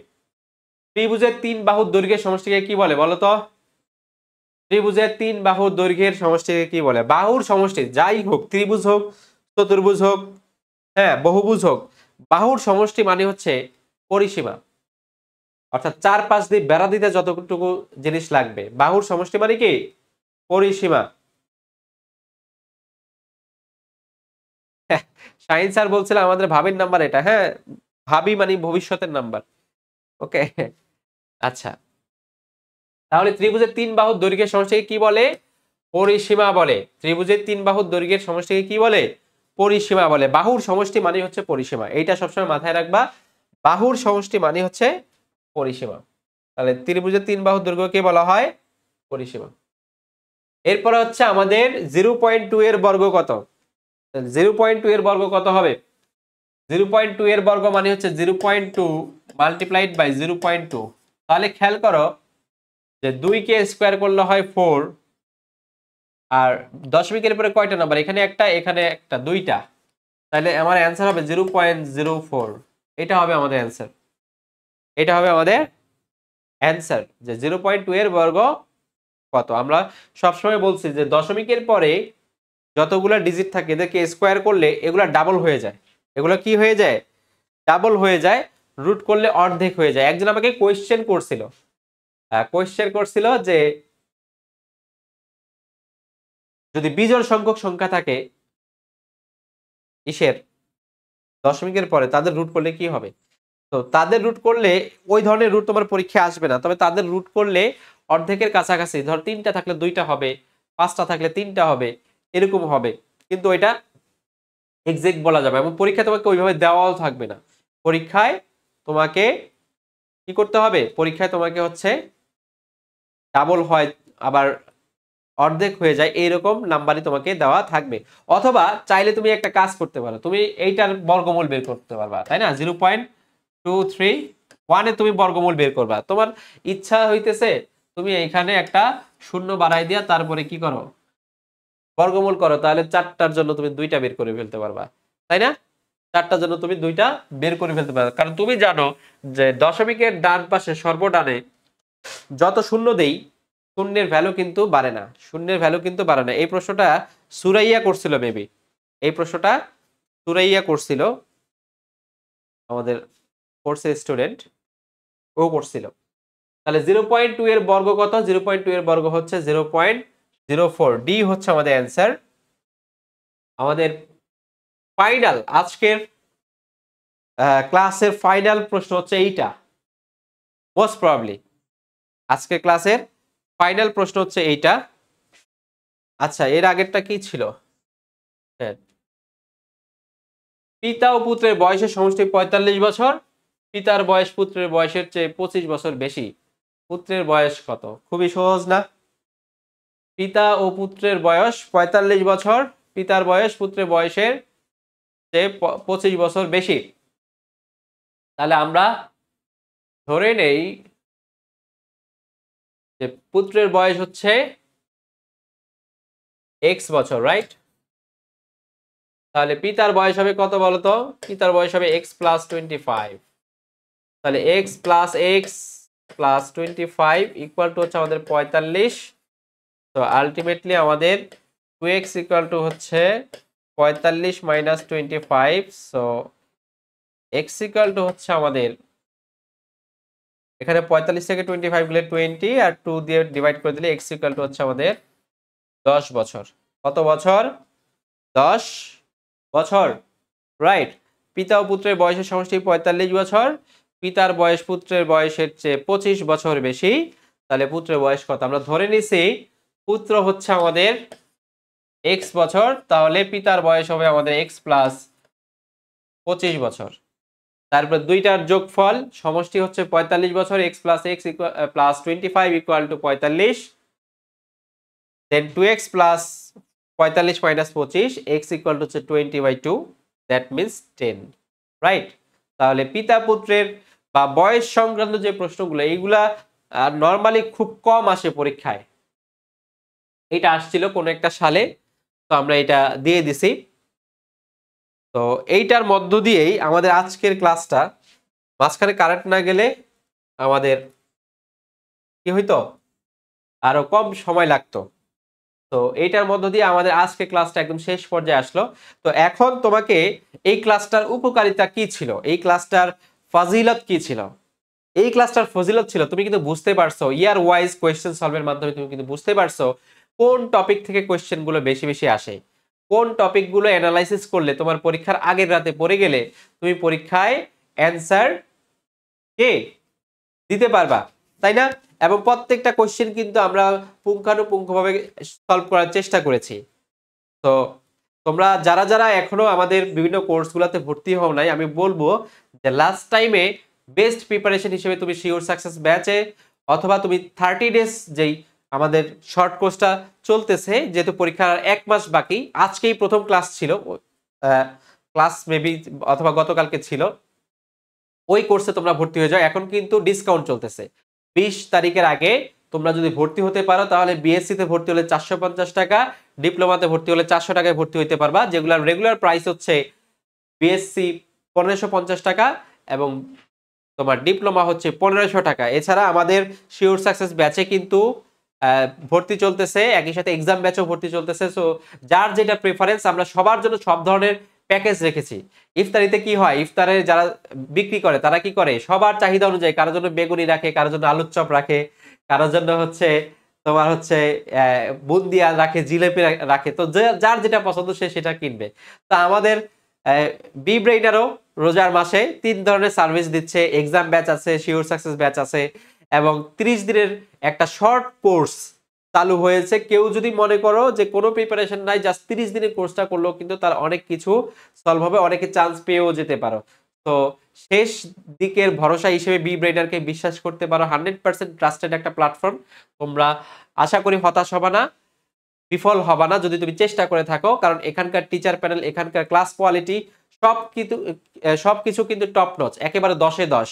সুতরাং তুমি জিলাপি খাইতে চাইলেও পারবা, বেগুনি আলুর চপ যেটা খাও সেটাই পারবা, একদম সবগুলা হচ্ছে কোয়ালিটিফুল। তো সবাই ভালো থাকো, সুস্থ থাকো। গণিতে কোন কোন টপিক গুরুত্বপূর্ণ ভাইয়া বলে দিলে ভালো হবে। দেখো, এটা কিন্তু আমি আজকে ক্লাসে বলছি, তুমি মনোযোগ দিছো কিনা জানি না, আমি বলছি যে কয়েকটা টপিক থেকে প্রতি বছর প্রশ্ন আসবে। অনুপাত, শতকরা, লাভ ক্ষতি, মুনাফা আসল, ঐকিক নিয়ম, বীজগণিত, বীজগাণিতিক সূত্রাবলী, ঠিক আছে, সূচক লগারিদম থেকে একটা কোশ্চেন আসবে, হ্যাঁ, জ্যামিতিক থেকে 2-3টা কোশ্চেন আসবে। এইভাবে 10টা কোশ্চেন কিন্তু পরীক্ষায় আসবে, এগুলো কিন্তু আমি বলে দিছি। এবং তুমি যদি এই কোশ্চেনগুলো অ্যানালাইসিস করো তাহলে তুমি বুঝতে পারবা যে কোন টপিকগুলো থেকে বারবার কোশ্চেন আসে। ওকে, তো সবাই ভালো থাকো, সুস্থ থাকো, তোমাদের জন্য শুভকামনা রইল। আসসালামু আলাইকুম।